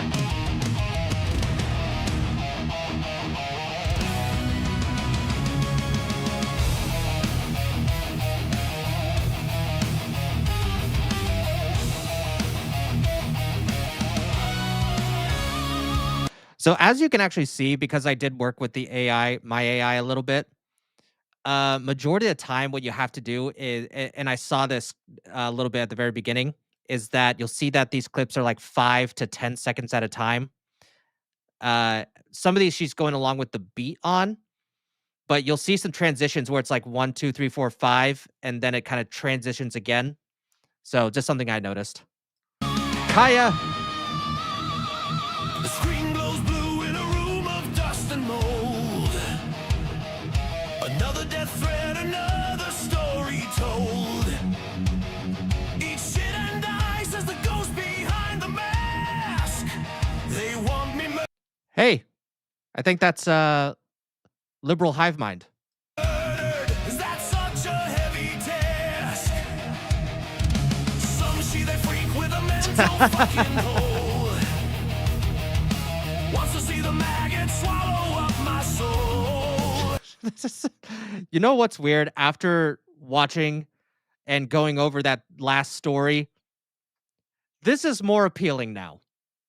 They hope I ride on a cross of roach and slime, but I'm just sitting here killing fucking time. I got the infinity gauntlet of the broken and the mad. I know.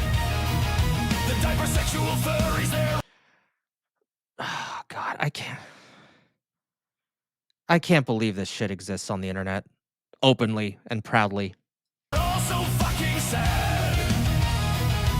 They scream into the void of a sight that doesn't That's so good. while I'm clicking these pliers. Breathing Okay, yeah, you see that? So, because what you have to do, where it starts and where it ends. So that was one cut. So watch this. You'll see the cut.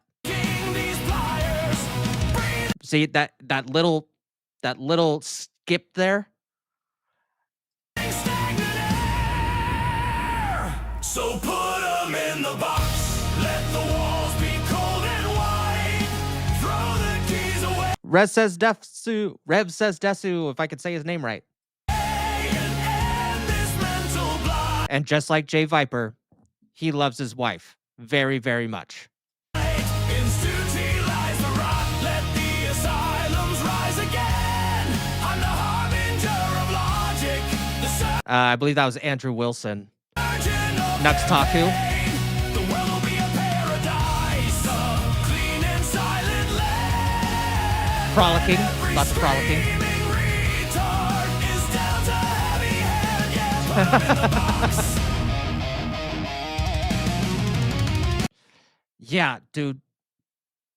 The zoom in from Earth is 2 shots, and the first one was reversed. Really? I didn't catch it. See, I'm not that good of an editor. I wouldn't have. I was like, how did she do that?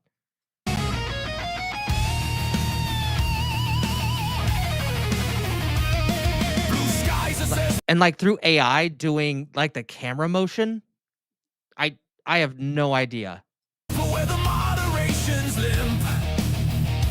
Every basement dwelling loser, every blue-haired pimp. I want to know which AI she used. It wouldn't surprise me if she used the one that I'm using, but if she did this all in Grok, I would be like really impressed. Well, she actually might have the advanced version because I don't have that. So I think there's more tools in Grok if you get like the really, really good premium versions. Advocating murder in the name of being kind. While Section 20 leaves the justice fucking blind. They say God, I argue with people all the time about Section 230. I'm like, no, it doesn't need to go away. It just needs to be changed slightly. God, the amount of people that, like, whenever I mention it on X that fight me on that is insane. I'm a net negative, a cancer on the earth. But their own pathetic lives haven't seen a moment's worth. Oh, and that's Stuttering Craig.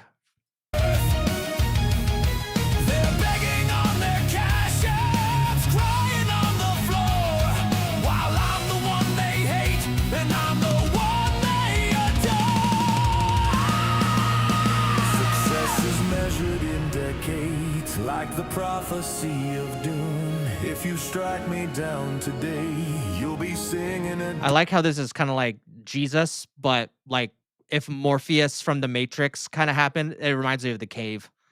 different tune. A million more will rise. A million more will Benny Johnson. Crap. Legal Mindset. Not sure who she is. There's people I don't know. Wait. I think that's Mama Akko. I think that's Mama Akko right there. fight. You can't kill an idea with your petty And I'm guessing that's Kirsha. childish spite. I don't fear the reaper. And at least from when I was watching Asmongold watch this is a kind of a tribute to the artist that he mocked. I don't fear the grave. Before I was born, I was nothing. There's nothing left to save. But while I'm here, I'll be the mirror of your soul. A cynical king in a roach-infested hole.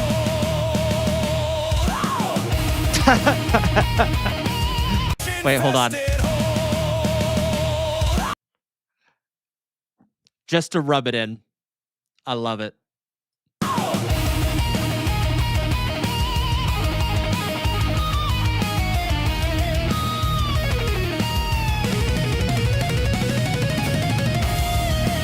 So I don't know who this guy is. Apparently it's not Hassan. It's a guy named not Cameron. Connor. Some guy named Connor. I have no idea who this guy is, but he had a beef with this guy, I think, recently. So I have no context.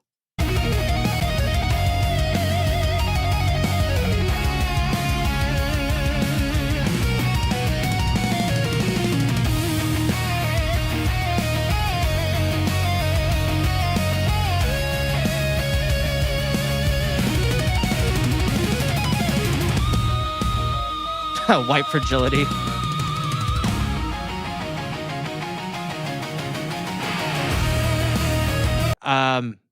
Unsubscribe podcast. Okay, Jay, hold on. Jay, you might know who this is. Who's this supposed to be?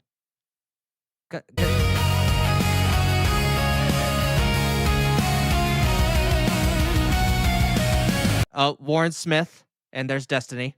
Yeah, who's like I think that's supposed to be Smug Alana, but I have no idea who the girl in the glasses is supposed to be. So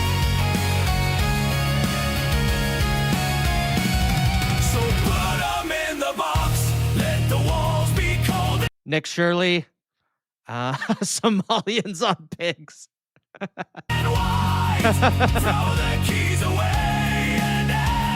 Oh wait, Leaflet put herself in here. She's in the helicopter.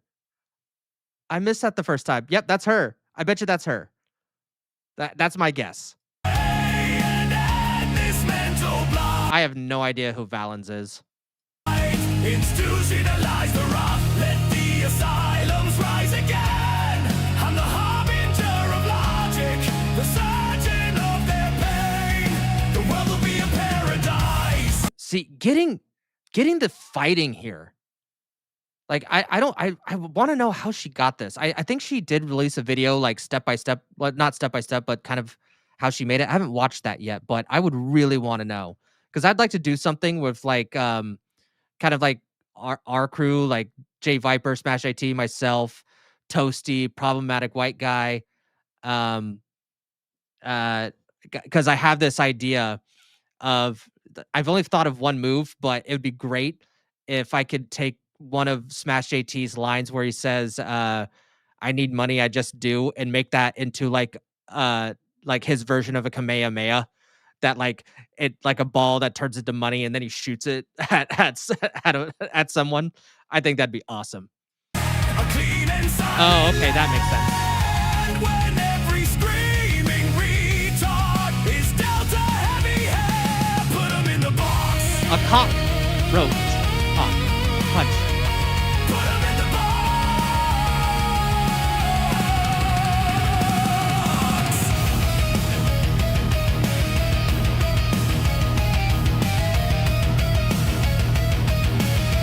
It's an anime that Leaflet made. Basically, all the people that are in the culture war against the woke individuals that are destroying the Western civilization that we know today. Go ahead and report me.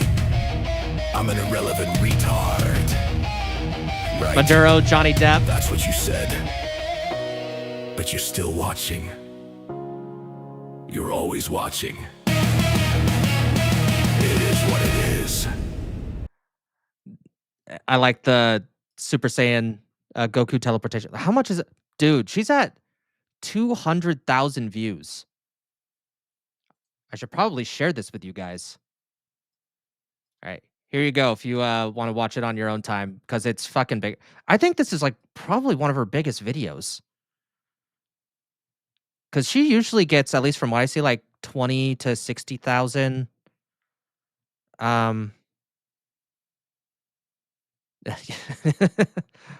Wait, did her reacting to Asmongold did better than her actual video?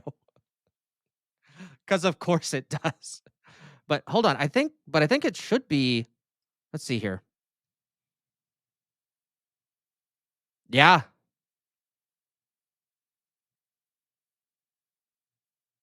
Yeah, it's one of her top videos.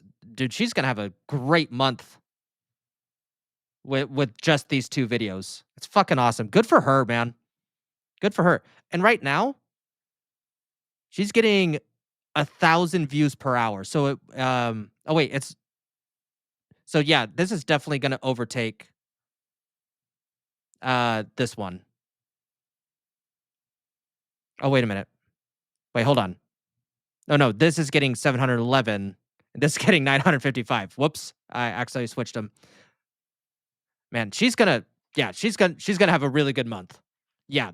That's fucking awesome. I need to go to her video and see exactly like what she did. Cause yeah, like I think that's super, super amazing. Cause at least what you guys see with me, because as you can see, I made DM Guardian this lovely so that you can do this, put backgrounds and stuff, and you can also hide your DMs. Whoops. Forgot to turn it on. Or it didn't look. Oh, I needed. Whoops. Whoopsie. Hold on. What happened here?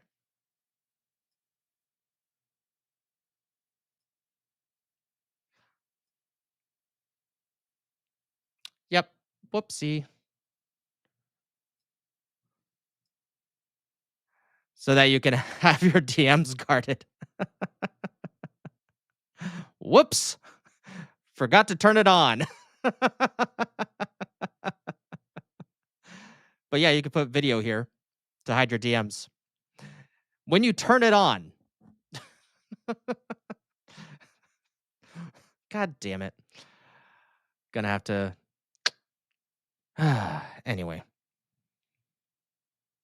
Anyway, god damn. Anyway, I made this with AI. So my my stuff with this is a lot it's a lot different because it's a lot more coding and telling it exactly what you want to do, learning some like I had to learn what a DOM detection was, which essentially actually here's a little lesson for you guys. So I'm gonna turn this off. So see, it's not doing that anymore. So one of the things I had to learn. So like if you right click and then hit, you know, this. So let's see. Yep, there we go. You have to kind of like do this, right? And you have to wait until you find the right element that goes to your thing. Now, I found a shortcut to that. So if you actually do Control Shift C, it just shows you right then and there. And what you can do is, so right there, now I have the whole thing, but this is just one section. But see, as I highlight it, there's still more. So it goes all the way to there, but is there any more? Sometimes it kind of tricks you, but no, it looks like right here, like covers everything. So I would do this. I would, oh, you guys can't see me right clicking, but I would right click it and then I would hit copy element. And then I'd go into DeepSeek. So hold on. I think it's this one. Okay. Wrong one. This one. And then like say like right now I'm trying to debug something in the right sidebar. Oh crap.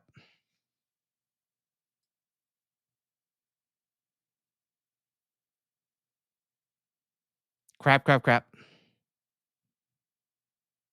If you can still hear me, just give me a second.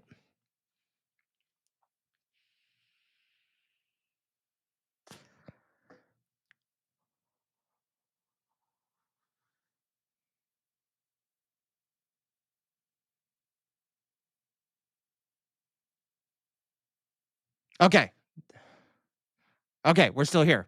I forgot that if you turn on DeepSeek, it uses a lot of your computer and makes you bug out like fully. So, whoops. The extension is awesome. It comes in handy. Well, I'm glad you like it, man. It still needs a little bit of work. J Viper sent me a few things. But yeah, we're good. Yeah, DeepSeek still needs a little bit of work, but I found it the best for coding. It needs a few other things that I really want. But anyway. So, no, that's boring. People have been over that. Okay. I found this interesting today. Holy crap, a white leftist woman. Shocker. Admits to the Salt Lake City, Utah council she runs, the left-wing militant group Ice Watch, with more than 20,000 migrants. She does this out in the open. They form a database of photos to dox agents. Pay her a visit, FBI. She must be arrested. This is from Eric Daughtry, who's been killing it on X. But and yeah, unreasonable searches. Yeah, but listen to what she says and listen to her language. This is from January 13th, so just a few days ago. Is here in person. My name is TJ. I'm a resident of Salt Lake City. I am uniquely informed about ICE activity, as I've been running a virtual ICE watch with over 20,000 local, mostly Latino, community members for 356 days now. Mention that she said Latino. Look, if someone's Latino, I don't give a shit. But thing is, in this context, it's pretty evident to me that she means undocumented migrants. 20,000. It's community-led. People send me photos and tips, and I verify the information. Over the year, we've witnessed repeated disregard for both constitutional and human rights of hardworking, tax-paying, beloved community members, the majority of whom have no criminal record at all. We've seen federal... Listen to her again. The majority of whom have no criminal record at all. Wait, hold on.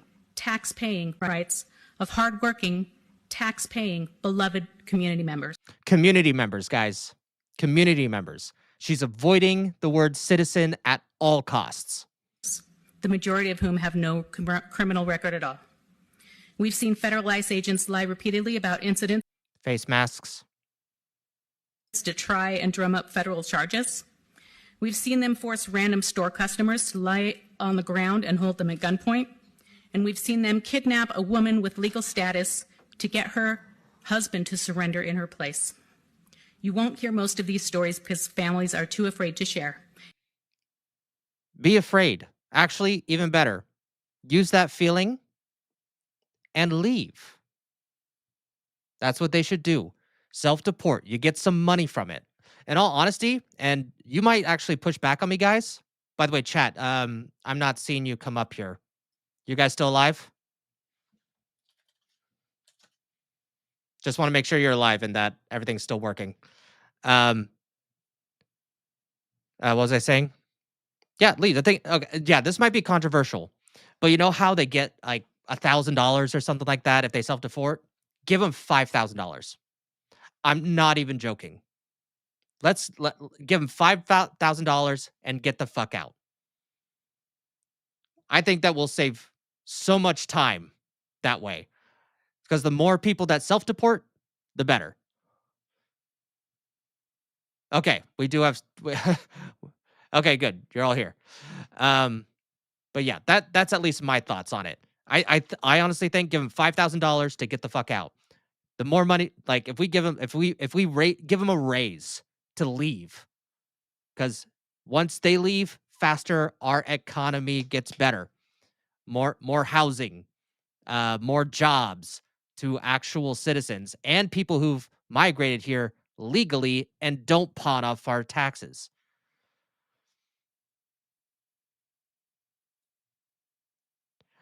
Well, the thing is, they do like it here.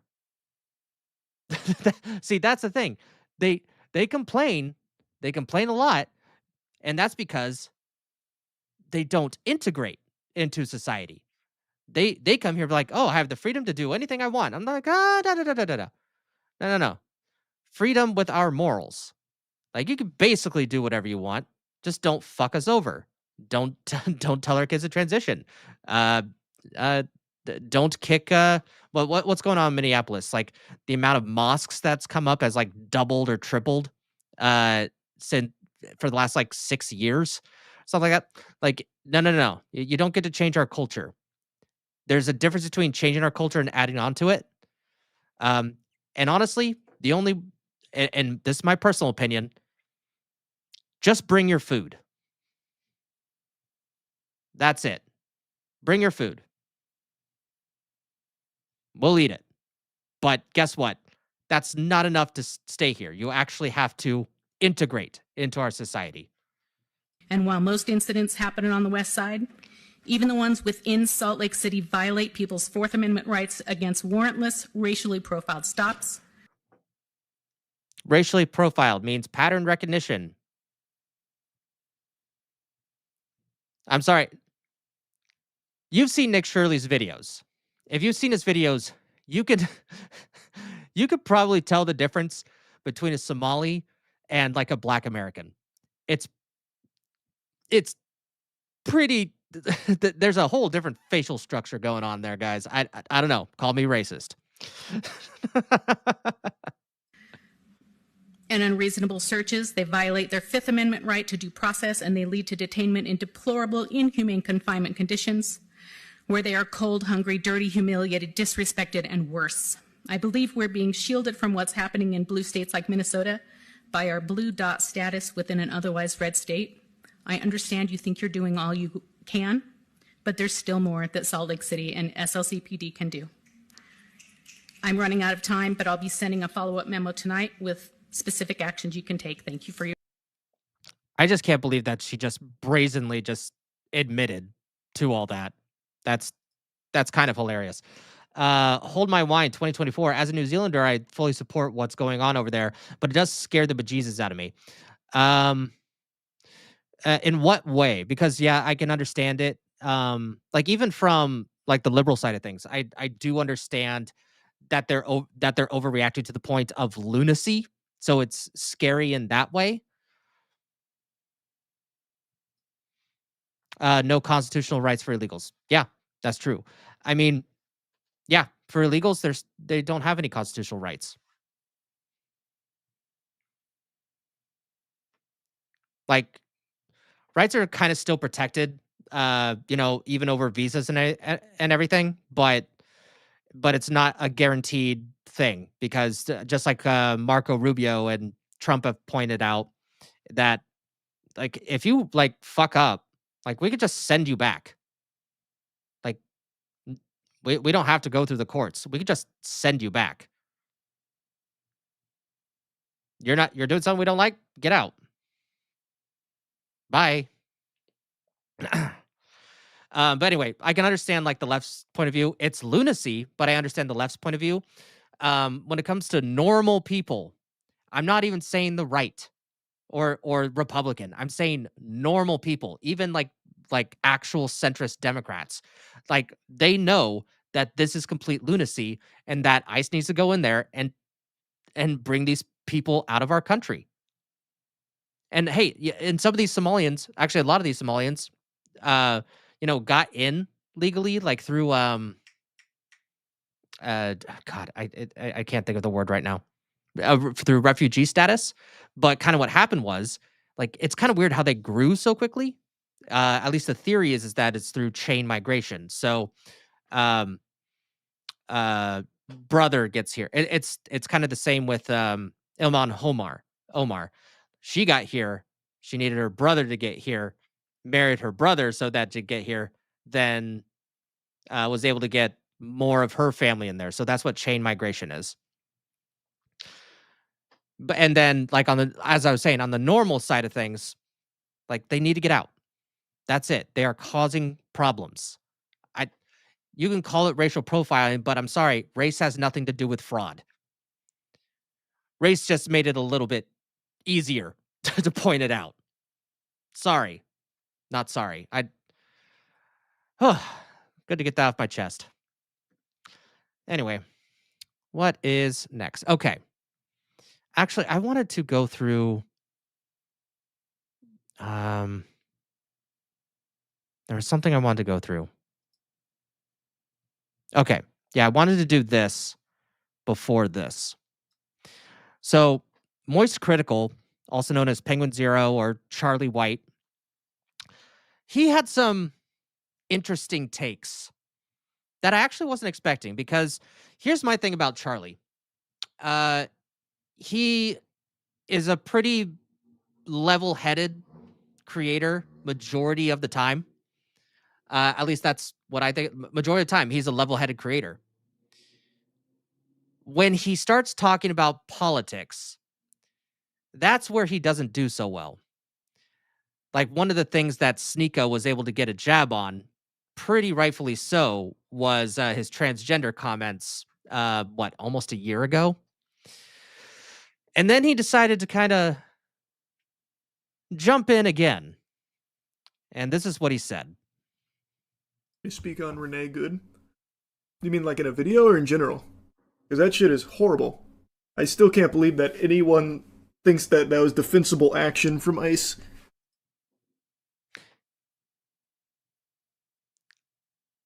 It was.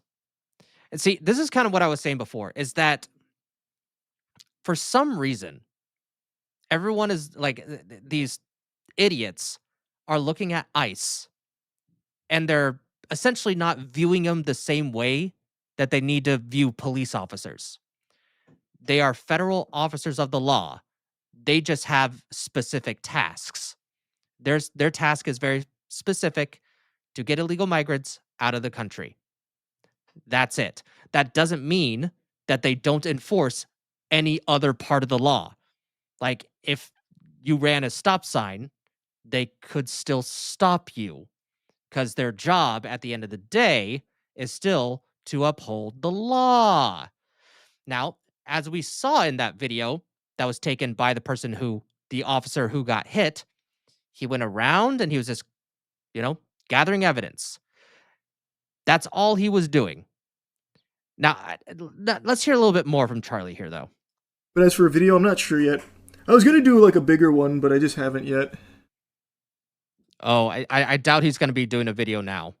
I think he'd get crushed. Of course, Charlie is a lib. It is incredible how someone can watch a video and depending on like their political brain, they'll see two different things.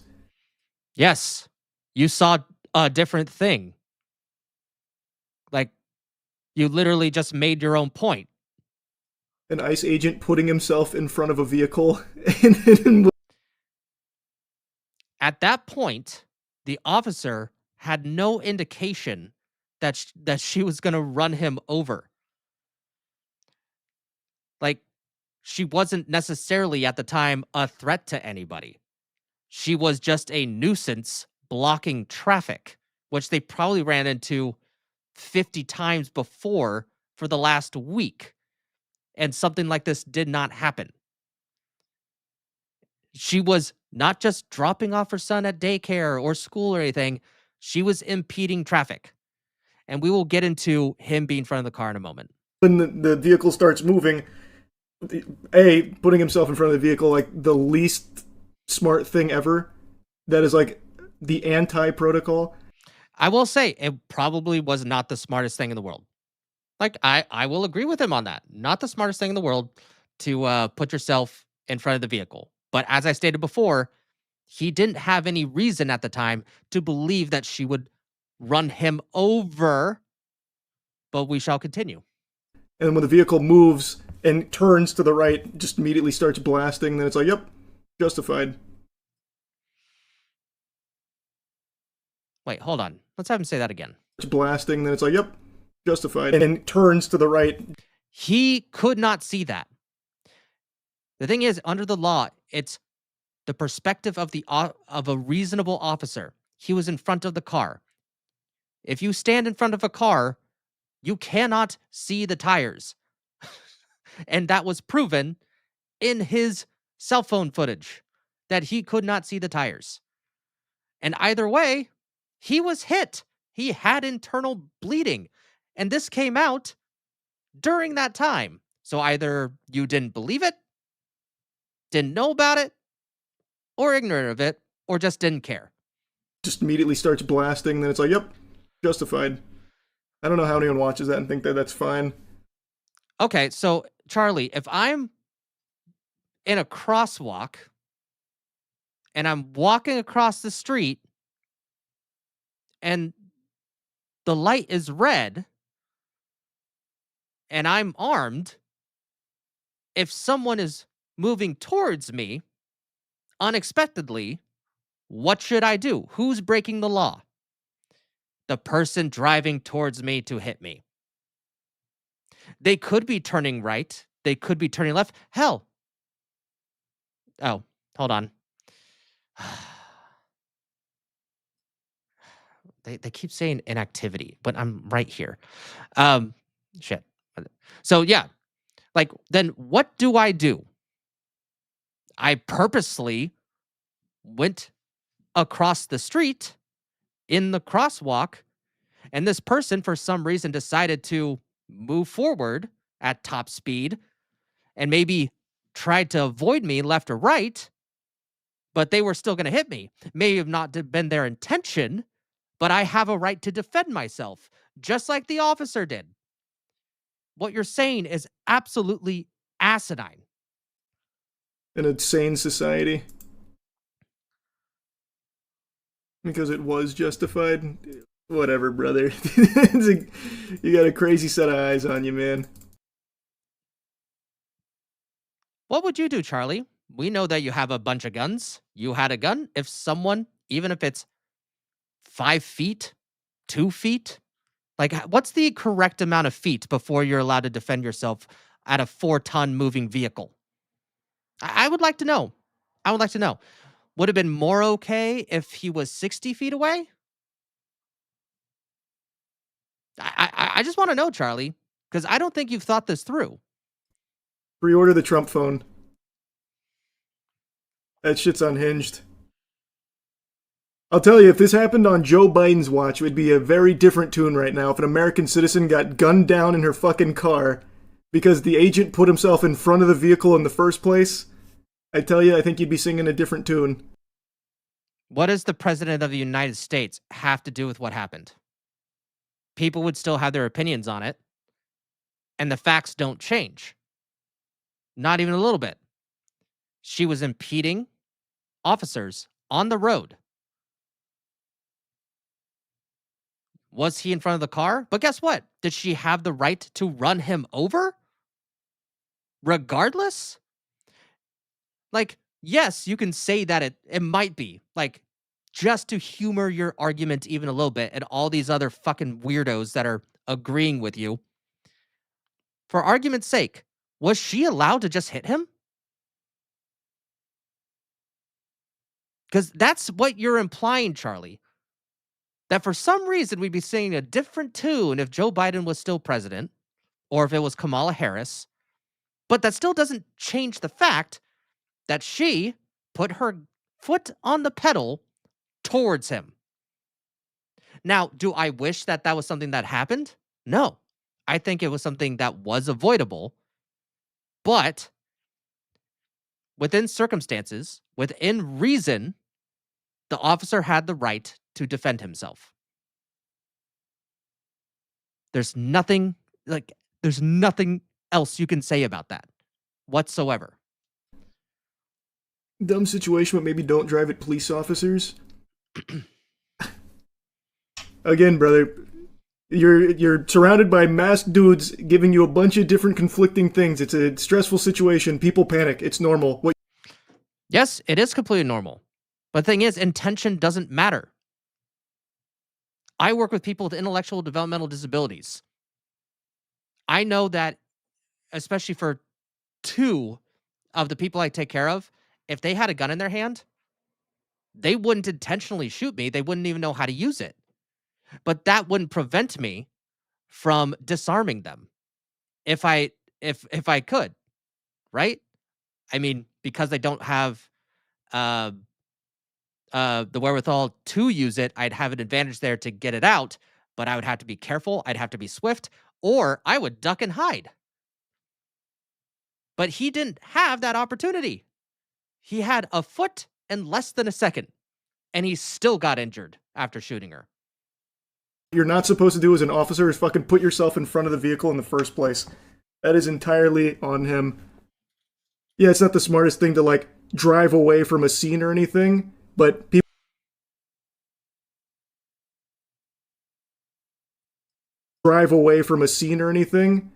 people panic. It's extremely normal. That's still... I'm sorry. Panicking is not a justification for running over someone. You can panic and still break the law. I didn't mean to punch him. Believe me, I've seen that before. What? There's a famous basketball player that said, "I accidentally did it on purpose," like on a foul ball or on a foul or something like that. You can panic and make a dumb decision that's still against the law. You can panic and hurt somebody. It's still against the law. Happens every day. An agent. Yeah, I mean, we're gonna get into it. I'm kind of holding back a little bit because I have a follow-up video for us. But yeah, Hungry Slug. He was hit by the car, and under U.S. law, that makes it assault with a deadly weapon. There's also attempted flee scene. The deadly force is tricky to answer, but it was it was permitted in the end. Yeah. There's nothing else to say. No one wanted that woman, Renee Good, to... Oh, okay. No one wanted her to lose her life. I wish that she made better decisions. Hell, I mean, after learning about her background, I wish she was a better person. But that doesn't mean that I wanted her to lose her life. I would say a majority of people wish that she didn't.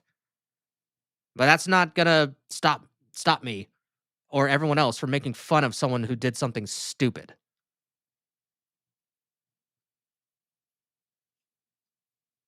And the comparison to Charlie Kirk, just in case somebody says it in the comments section after I make this a video, if someone makes that comparison, he wasn't breaking the law. He was on a campus, exercising his freedom of speech, having a conversation with someone. Hell, I think he only got a line in before he was shot. He wasn't doing anything wrong. So if anyone wants to make that comparison, you're fucking stupid. Trained agent shouldn't be putting himself in front of that car to begin with. It still doesn't matter. It still doesn't matter, Charlie. Are you that dense? Oh, he's in front of the car. Therefore, it's okay to hit him with my 4-ton vehicle. Yeah, that's great. he could still do maybe something that's not, procedurally correct. Hell, we can even call it dumb. That still doesn't give her the right to run him over, even accidentally. So, at least as far as I can see it, it is a justified shooting.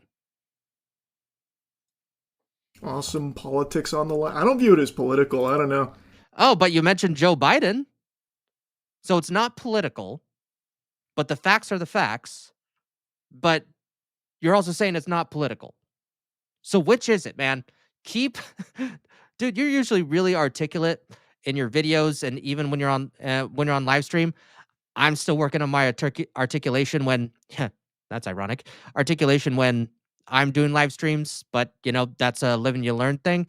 But you've been doing this for over a decade, and you couldn't think about it a little bit.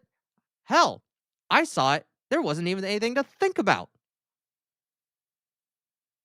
And Charlie, if you were in his position in front of the vehicle, would you just let her hit you? Or would you do something about it if you had the capacity to do so? I don't view that thing as political. I feel like it's just basic common sense when you watch that video. It was common sense for her to put her foot on the gas pedal and hit an officer of the law.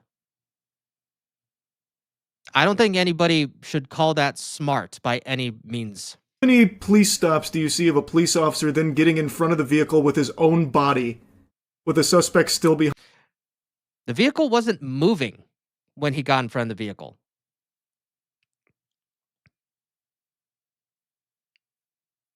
And he had no reason to think that she was going to do what she did.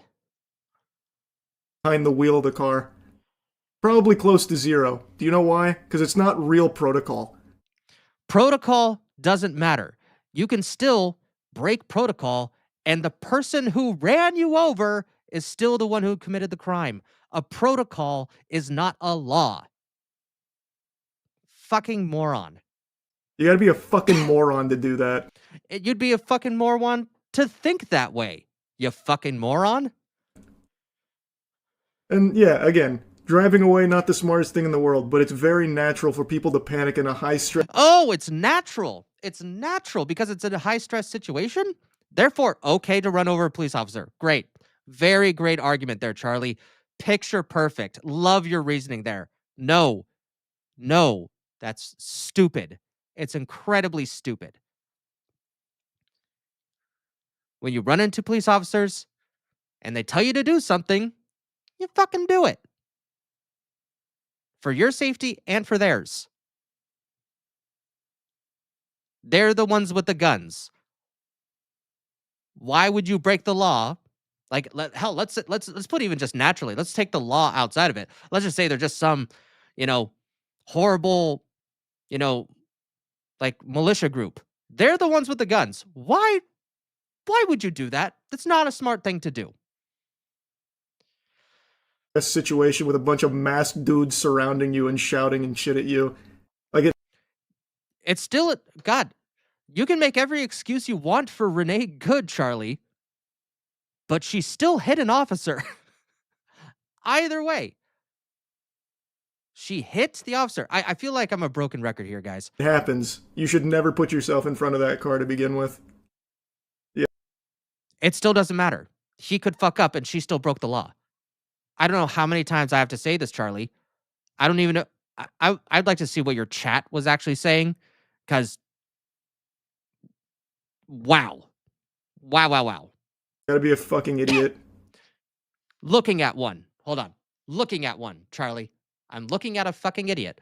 I don't think you're an idiot overall. I think you're an idiot on this subject. And this is the second time. Well, you've kind of dabbled here and there on political stuff. And so the transgender thing, you were moronic on. You said some things about Trump and Epstein stuff. And the thing is, honestly, fair criticism. But this is fucking stupid. You, right here, moron. It's not justified to put yourself in danger and then execute the person when they panic.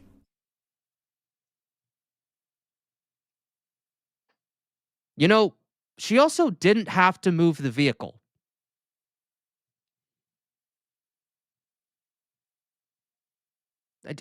It's like there's no accountability on her part. Oh, she panicked, therefore it's okay to run into him. We used to watch those goofy police videos from bumfuck nowhere, and even they would know what to do. Yeah, because there's standard protocol and there's common sense. Yes, common sense. Don't run over the officer. Running over the officer is a crime. Breaking protocol is not a crime. You want to follow protocol as much as humanly possible, but protocol is there just as guidelines for the most part. They don't solve for every situation.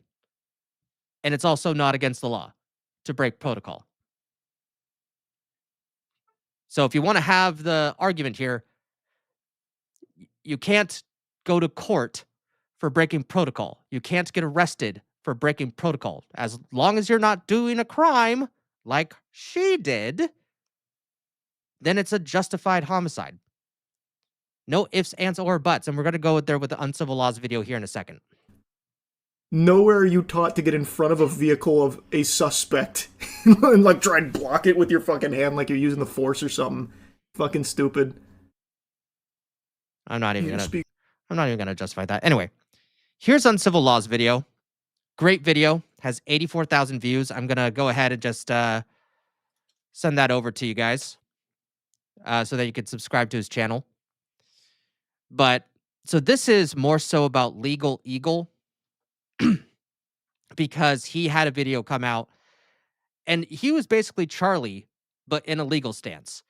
And uncivil law just lays his D down like hard on Legal Eagle on this issue. It allows us to perceive the world that we all.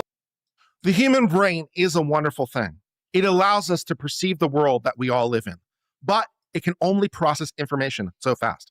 Half a second is roughly the time it takes for the human brain to realize that a threat that once existed is over. But it only takes about 0.2 of a second for a finger to pull the trigger of a gun again. In that gap, that tiny biological slice of time, a federal agent can legally act to save his life. And the internet might scream murder, but the US Supreme Court, they'll call it reasonable. We are fortunate to live in a world where we have the benefit of watching video of this incident from the armchairs of our computers. Many of you... Hey, look at me. I'm benefiting from that. You might have watched the footage frame by frame and have said, I would have done it differently. I would have stepped back. I wouldn't have shot. But today we're going to learn a hard lesson about the difference between the YouTube comment section and how this will be analyzed in a courtroom. We are going to respond to Legal Eagle's latest missive that claims that this shooting was depraved, and we're going to dismantle it with cold hard mechanics of self-defense, the physics of the situation, and the legal standards that apply to this incident. Which should be done. If you guys didn't see Legal Eagle's video, I've never seen such a biased thing in life. And yes, people say that us in the chat are biased, or because we're saying that Legal Eagle is biased, Charlie is biased. I'm like, remove political viewpoints. Remove them from the vehicle. She accelerated. End of story. You could, yeah, like, he was in front of the vehicle. She accelerated. Take all the emotions out. Take the panic out. Take everything out. He was in front of the vehicle. She accelerated. He was standing there. She accelerated. And you expected him not to do anything. Like, you could just put it to baseline at that. There's no arguing against it. Because in the courtroom, when it comes to high-stakes survival, the frame of the situation is the trap. Today, we're going to bridge the gap between what you've seen on the news and what the law protects. And spoiler alert, the law protects the agent in this situation. The incident involving the ICE agent took place in Minneapolis in January. It's freezing. The ground is covered in snow and ice. Renee Nicole Good is in her car. From her point of view, she is a mother surrounded by shouting men. But to the agents that are trying to interact with her, she is a suspect behind the wheel of a 4,000-pound weapon. The mainstream media coverage has attempted to provide a framing of the woman as one who's trying to escape a predator. Let's listen to part of the analysis from Legal Eagle that we're reviewing today on this point. Okay, so we're going to go into Legal Eagle, and this is going to blow your minds. This is from a lawyer, and he's a very, huge subscribed. I forget how many he has. I'll take a look. As we'll talk about in some depth, analyzed from multiple angles, the video footage seems to show Miss Good's car attempts to back away from officers surrounding her car and trying to force entry, and then lurch forward in an ill-fated attempt to escape confrontation. Now listen to the framing Legal Eagle used in that video. An ill-fated attempt to escape. It all sounds like a tragedy of errors, a simple misunderstanding. But escape is a legal term of art. And when you try to escape using a vehicle while federal agents are standing within touching distance, the law stops seeing a driver and starts seeing a deadly threat. Legal Eagle. A deadly threat. Goes on to claim, and as Vice President Vance has so eloquently put it, but videos posted online and witness accounts appear to contradict the official narrative. The reason this woman is dead is because she tried to ram somebody with her car. Do they contradict the official narrative, or do they just show us a perspective that the agent didn't have? To understand, perspective does matter, because you have to think about the reasonability of the police officer. Did he take a reasonable act with the information that he had at the time? Now, if he was 100 feet away, then maybe you could say, hey, you have enough room and view to shoot the tires out or get out of the way. But no, he was, 2 feet away? 3 feet, maybe? Understand why the agent, Mr. Ross, is likely walking away from this. We have to look at the objective and subjective reality that the agent was faced with. To understand why the shooting is legally justified, you have to understand the standards that come to deadly force. Now, it's not about whether the officer was angry, and it's not about whether he was holding a phone. It boils down to one simple thing. The standard is this: did the person who took the shot have substantial reason to believe, both objectively and subjectively? Substantial reason to believe, both objectively and subjectively. I think the biggest word here is reason. Did he have the reasoning? Was it reasonable in that moment? The person they shot posed a threat of serious physical harm to the officers or others. And when it comes to that threat can either be ongoing or imminent. Imminent means that it's about to happen. It means a fuse is lit. In the classic example, it means that the knife is drawn back. Legal Eagle's analysis tries to minimize the threat because he says the car wasn't moving very fast yet. Now, in many situations, speed is certainly relevant, but it is largely irrelevant if the distance is zero.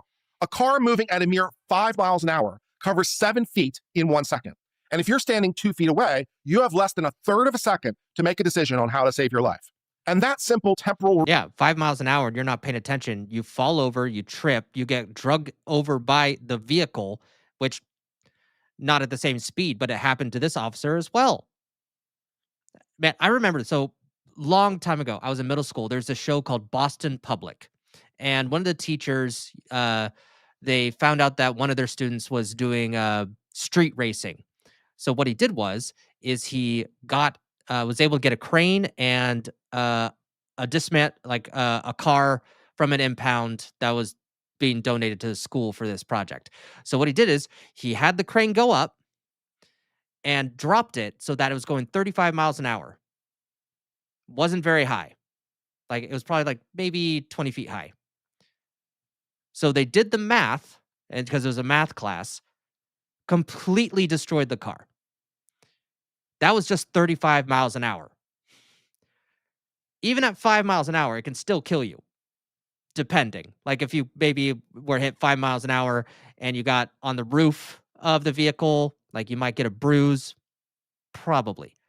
But this guy still had internal bleeding. So in my mind, or at least if that is true, then it was definitely stronger than 5 miles per hour. Reality brings us to how the law backs the officer through two distinct frames. The objective standard when it comes to a law enforcement officer largely comes from the U.S. Supreme Court case of Graham v. Connor. It asks, would the reasonably prudent officer on the scene perceive a deadly threat? The core of the argument against the agent is that the car was turning away from him. Now, Legal Eagle is very specific about this so-called gotcha movement. The SUV's tires here appear to be pointed away from Agent Ross at the time that the first shot is fired, which would undermine the self-defense claim under the state statutes. But when it comes to the objective standard, we must view things from the point of view of the officer, We have to stand in his shoes. That's what the jury is going to be told to do. So I want you to be that agent. Yeah, that's what determines if it was a justified homicide. Like, for example, I forget what the movie is. It's with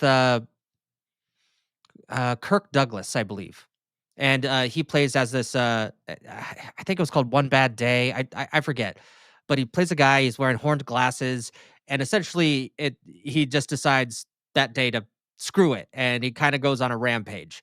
At the very end of the movie, he pretends like he's going to pull out a pew pew, but he doesn't. So the officer would shoot him so that his daughter could get the insurance money. Or else it would have been essentially like, because, for some legal insurance reasons, yada, yada, yada. It basically would have been, unaliving by action or something like that.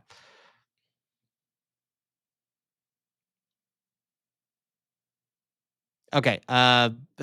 Hungry Slug wanted to let us know that 35 miles an hour is 56.32 kilometers per hour. Thank you. Thank you for our overseas viewers of the United States. Shit. What was I saying? I forgot what I was saying. Fuck. For a moment. And you're standing in front of the car. I'm the driver. If I turn my wheels hard to the right to escape, what happens to that left front corner? What happens to the nose of the vehicle? It swings to you. When a vehicle steers sharply right to accelerate, the nose of the car creates a crush zone on the left.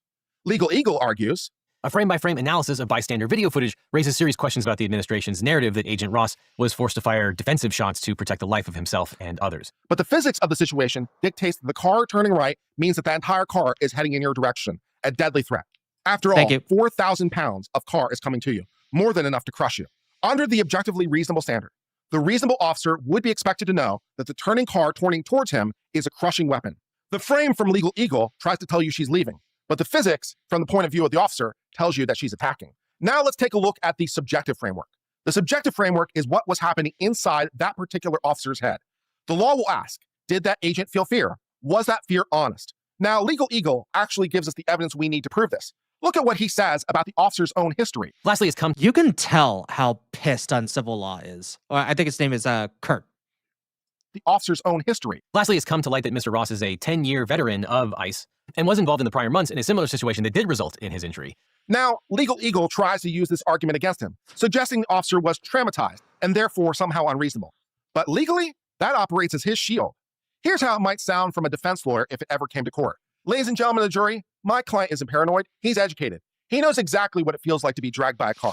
His fear wasn't hypothetical. Damn. It was memory. He reacted faster because he knew from firsthand experience the cost of being slow. And this all validates the subjective frame. He had an honest, good faith belief that lurching equals death. Now we need to talk about... In his mind, did he have a good faith reasonability that his life was at risk? Yes. The seductive lie that is slow motion.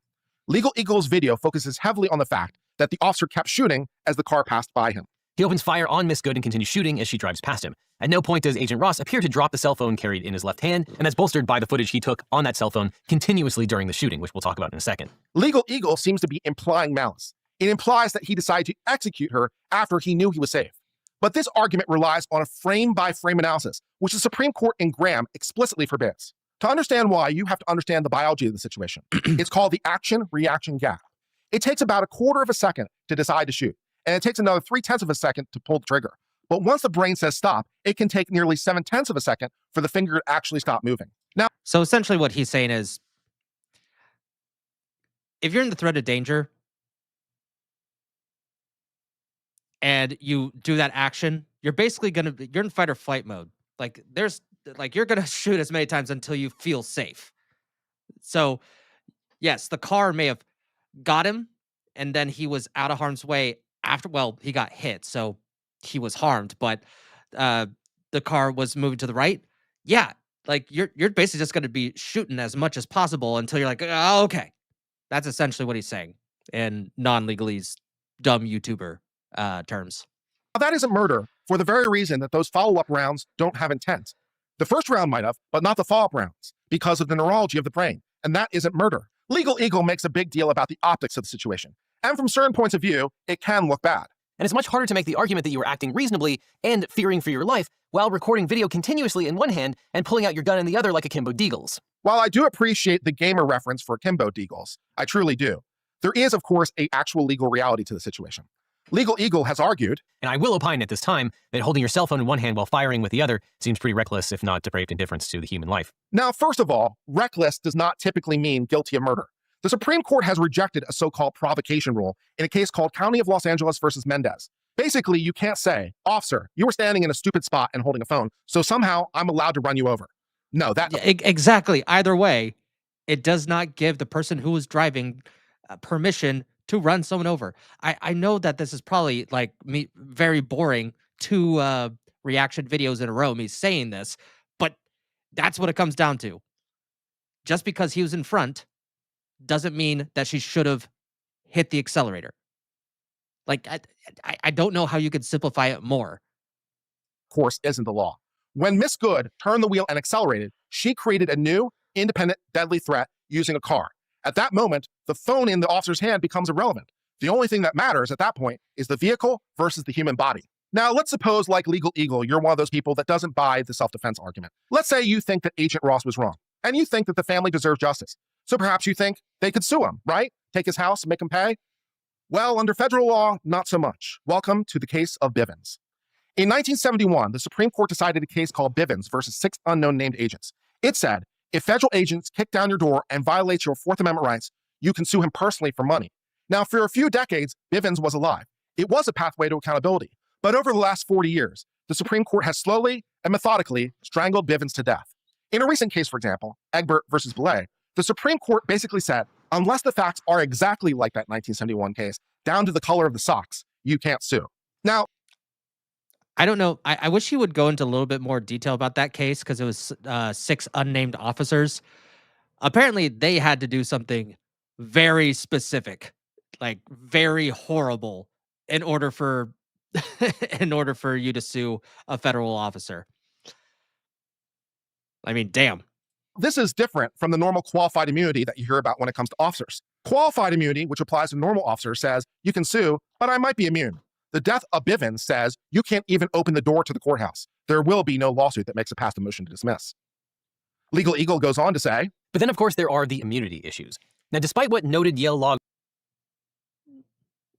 An issue? The Fourth Amendment essentially is your rights when you're around a police officer. Like, essentially, police officers just can't willy-nilly kick down your door for no reason. Like, that's essentially... God, I wish I knew my amendments at the top of my head. But the Fourth Amendment essentially is citizens' protections against police officers. So, you know, we'll just pull it up real quick. Fourth Amendment simplified. The Fourth Amendment protects you from unreasonable government searches and seizures, meaning police generally need a warrant based on probable cause, or good reason, to search you, your home, papers, or belongings. This warrant must be specific about what and where they're looking for, ensuring searches aren't overly broad, and it's key to protection for privacy in your person and property. That's the Cliff Notes version. Graduate, question mark. JD Vance says, federal officers do not have absolute immunity simply by virtue of being federal agents. Now, this does have the benefit of being technically true when it comes to criminal charges, although the supremacy clause of the Constitution makes that nearly impossible. But for civil lawsuits, for any family trying to get damages, Agent Ross is protected by a legal shield that's thicker than any Kevlar. Because the courts have decided that allowing you to sue an ICE agent for doing his job would disrupt the efficiency of the government. After all, if the law did allow the agent to be sued in this particular situation, every agent would be afraid to pull the trigger. They would hesitate. And if they hesitate, that puts the officer's life in real jeopardy. If you need further examples of how this is true, I would recommend sometime that you watch YouTube videos relating to roadside stops. The number of times that roadside stops can go from 0 to 100 would truly surprise you if you're not familiar with them. You know, it's kind of amazing that all these, like the ACLU and a bunch of other activist organizations were like, Police need body cams for accountability. Man. Hasn't that, I was going to say Una reverse, and then I couldn't make the words work. But my, how the tables have turned. So let's get through the misinformation and get down to the legal reality. Agent Ross has a subjective belief of fear, not only from being in that situation, which you and I would also share a fear of a 4,000-pound car coming at us, but from his own prior history of being dragged by a car. And he has the objective fear backing of physics. And he has a procedural fortress in both supremacy clause immunity and the dead Bivens doctrine. As for Legal Eagle, he wants to try to do this under state law. Now, Minnesota's applicable statute permits the use of deadly force when, quote, an objectively reasonable officer would believe, based on the totality of the circumstances known to the officer at the time, and without the benefit of hindsight, that such force is necessary to protect the peace officer or another from death or great bodily harm, provided that the threat can be articulated with specificity, is reasonably likely to occur absent action by the law enforcement officer, and must be addressed through the use of deadly force without unreasonable delay. Now, Legal Eagle really should know better in this situation. This is a federal officer doing a federal job function. Federal supremacy trumps state laws. Federal supremacy would laugh under any duty to retreat law. Under the U.S. Supreme Court case of In re Nagel, a federal officer has no duty to retreat while enforcing the federal law. So if Minnesota law says run and the federal government says stay, the federal officer performing a federal function, yeah, the federal officer wins on federal law. It seems Legal Eagle wants this to be a story about a bad man and a good woman. He wants the video to be the truth. He wants to take the advantage of video played in slow motion to be able to pick this thing to death. But the law acknowledges something that Legal Eagle ignores, the fog of war. The law knows that humans, even federal agents, cannot pause time. We might be able to see the tires turning, but the agent in the moment can't see tires turning away and instantly calculate the vector of the front bumper. The agent has to react in the moment. He reacts and he survives. And the law knows that you have to look at things as they existed to that officer in the moment, not with the benefit of hindsight. So we've built a system, in cases like Graham, Nagel, the death of Bivens, that's designed to give the benefit of the doubt to the federal officer that's holding the gun. The frame that Legal Eagle tried to develop is the trap. It traps the officer in a moment of impossible perfection. And it traps you in a narrative of outrage before you even understand the rules of the game. It's kind of like the perfect utopia that these socialists, I should say, want. They just didn't do socialism right. See, then we would have our utopia. Then everything would be perfect. But it doesn't exist. It doesn't exist. In your own life. That's why in the Declaration of Independence, or in the Constitution, I forget, but we strive for a more perfect union, because it can never be perfect. Times change, cultures change, people change. Hell, even some of the definitions of our laws change because of how culture has moved. That's why we have amendments to our Constitution. We could take amendments away if we absolutely wanted to, but we don't. We're very, very particular with our amendments. Like, you have to have a really, really, really good reason and a huge, huge amount of culture change in order to revoke an amendment, even to add one. It's easier to add an amendment than it is to take one away. So keep that in mind. Have you ever had to make a decision where the outcome was uncertain, but there had to be a decision made right that moment? Have you ever reacted out of instinct, only to have someone criticize you later? That is a hindsight standard, and that the law explicitly forbids. And while we should mourn the tragedy of Renee Nicole Good, we must understand that tragedy does not always equal crime. Because if you live your life believing the frame is the trap, you might just find the freedom to see the whole story, even the parts that are hard to look at. Be safe, be kind, and don't rely on slow motion replay. My name is Kurt, and this has been Uncivil Law. Until next time, make sure to keep it uncivil out there. Cheers, and goodbye. I think it's no exaggeration. Damn. I like how fired up he was on that video, man. Like, he did not pull any punches on that, and it was fucking amazing. Hold on, I need to fix my camera here. There we go. Wait. No. I gotta fix that at some point. What the? Okay. Apparently I have to fix something later on my shorts feed. But that can come later. That can come later. Ah, man. What a stream. Ah, man, I haven't streamed this long in forever. Feels good. Feels very good. Not excited to download all the footage and edit it, but good. Good. Okay. Let's see here. Da, da, da, da, da, da, da, da, da, da. You know what? Reminds me of Jim Jeffries' comedy routine. His comedy routine. Oh, the one about guns? Yeah, he's... The thing is, like, he had a lot of good arguments, but the thing is, like, there is a lot of... Let's see, I'd have to remind myself, like, guns in a safe. Yes, that makes sense. I do understand that, but you're either allowed... If you want to put your gun in a safe, that's fine, but there's also other reasonable things that you can do in order to prevent like a child from getting one other than putting it in a safe. You have a Second Amendment right to have that gun in a reasonable location that you can, have access to. I think there are some states that do require you to put it to a safe, but do not. I'm not a legal expert, so do not rely on me on that. Oh, God. Man. I've been going for 4 hours. What a night. Let's see. Oh, wait. You know what we should do, guys? I know what we should do.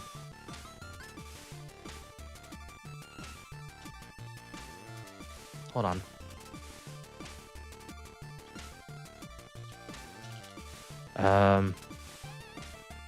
New Blackstreet. Are they still... Oh, they went to FatCon. Let's see here.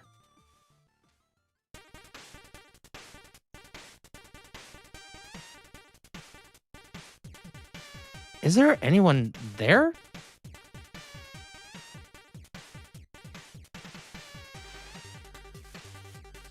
Yeah, it looks like that maybe they just only arrived at FatCon. And when I say FatCon, it's not with a PH.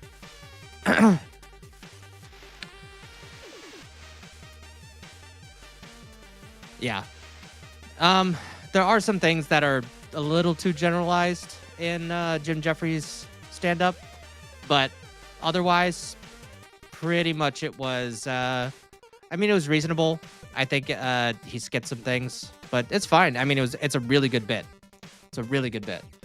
But I don't think legally you should muster on to that because it is a central point in our Constitution. A very, very, very big central point in our Constitution. So we, like I said before, you do not take those away willy-nilly. There is a reason why we have it. Because just the idea of it is what was able to have us be able to defeat the British during the Revolutionary War. So something to keep in mind. Something to keep in mind. Oh, let's see here. You know what? Let's see. No, God, I hate that they move stuff. They keep moving things around here on the YouTubes.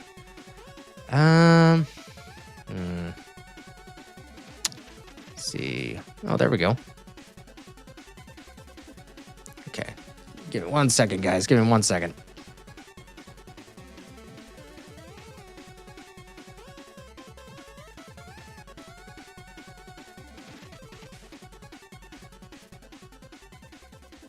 And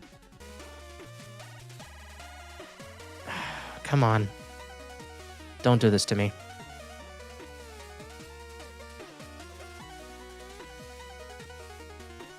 God damn it. Sorry, guys. If you guys can still hear me, because I don't know if you can. Oh, there we go. Okay, there we go. I don't know why it did that. Oh, that's why. Okay, there we go. It's still... Why is it still doing that? Okay, I'm just going to exit out of it.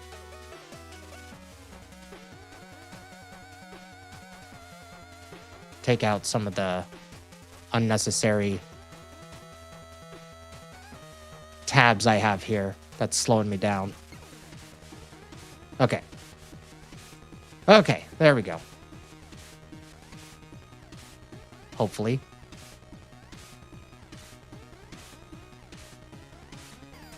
Jeez, like I'm still slowing down.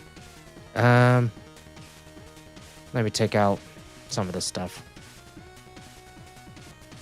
Because, like, all my stuff is slowing down.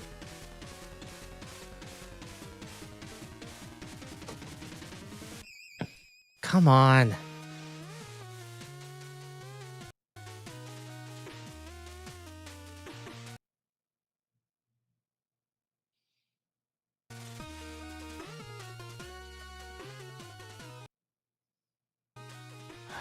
Come on, come on, come on.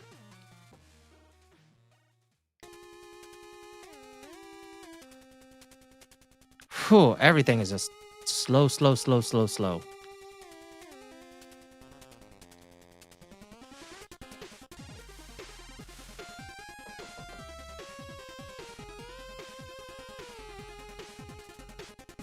Work.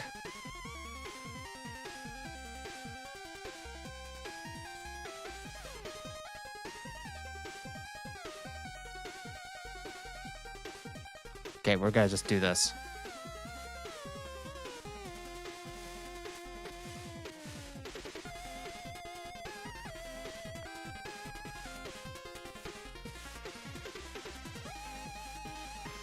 Ah, crap. Okay, that's fine. That's fine. Okay. All right. Hopefully now I can do my stuff. Okay. All right.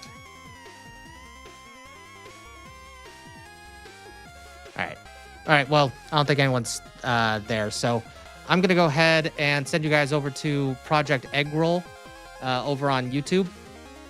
I'm not even going to... Should I even test it? And we'll raid Hypnotic over on Rumble. Okay, guys. I'm going to pull up the credits, and then it'll be smooth sailing. Hope you have a good one, guys. And remember that you are somebody, I am nobody, and I hope you have a fantastic evening.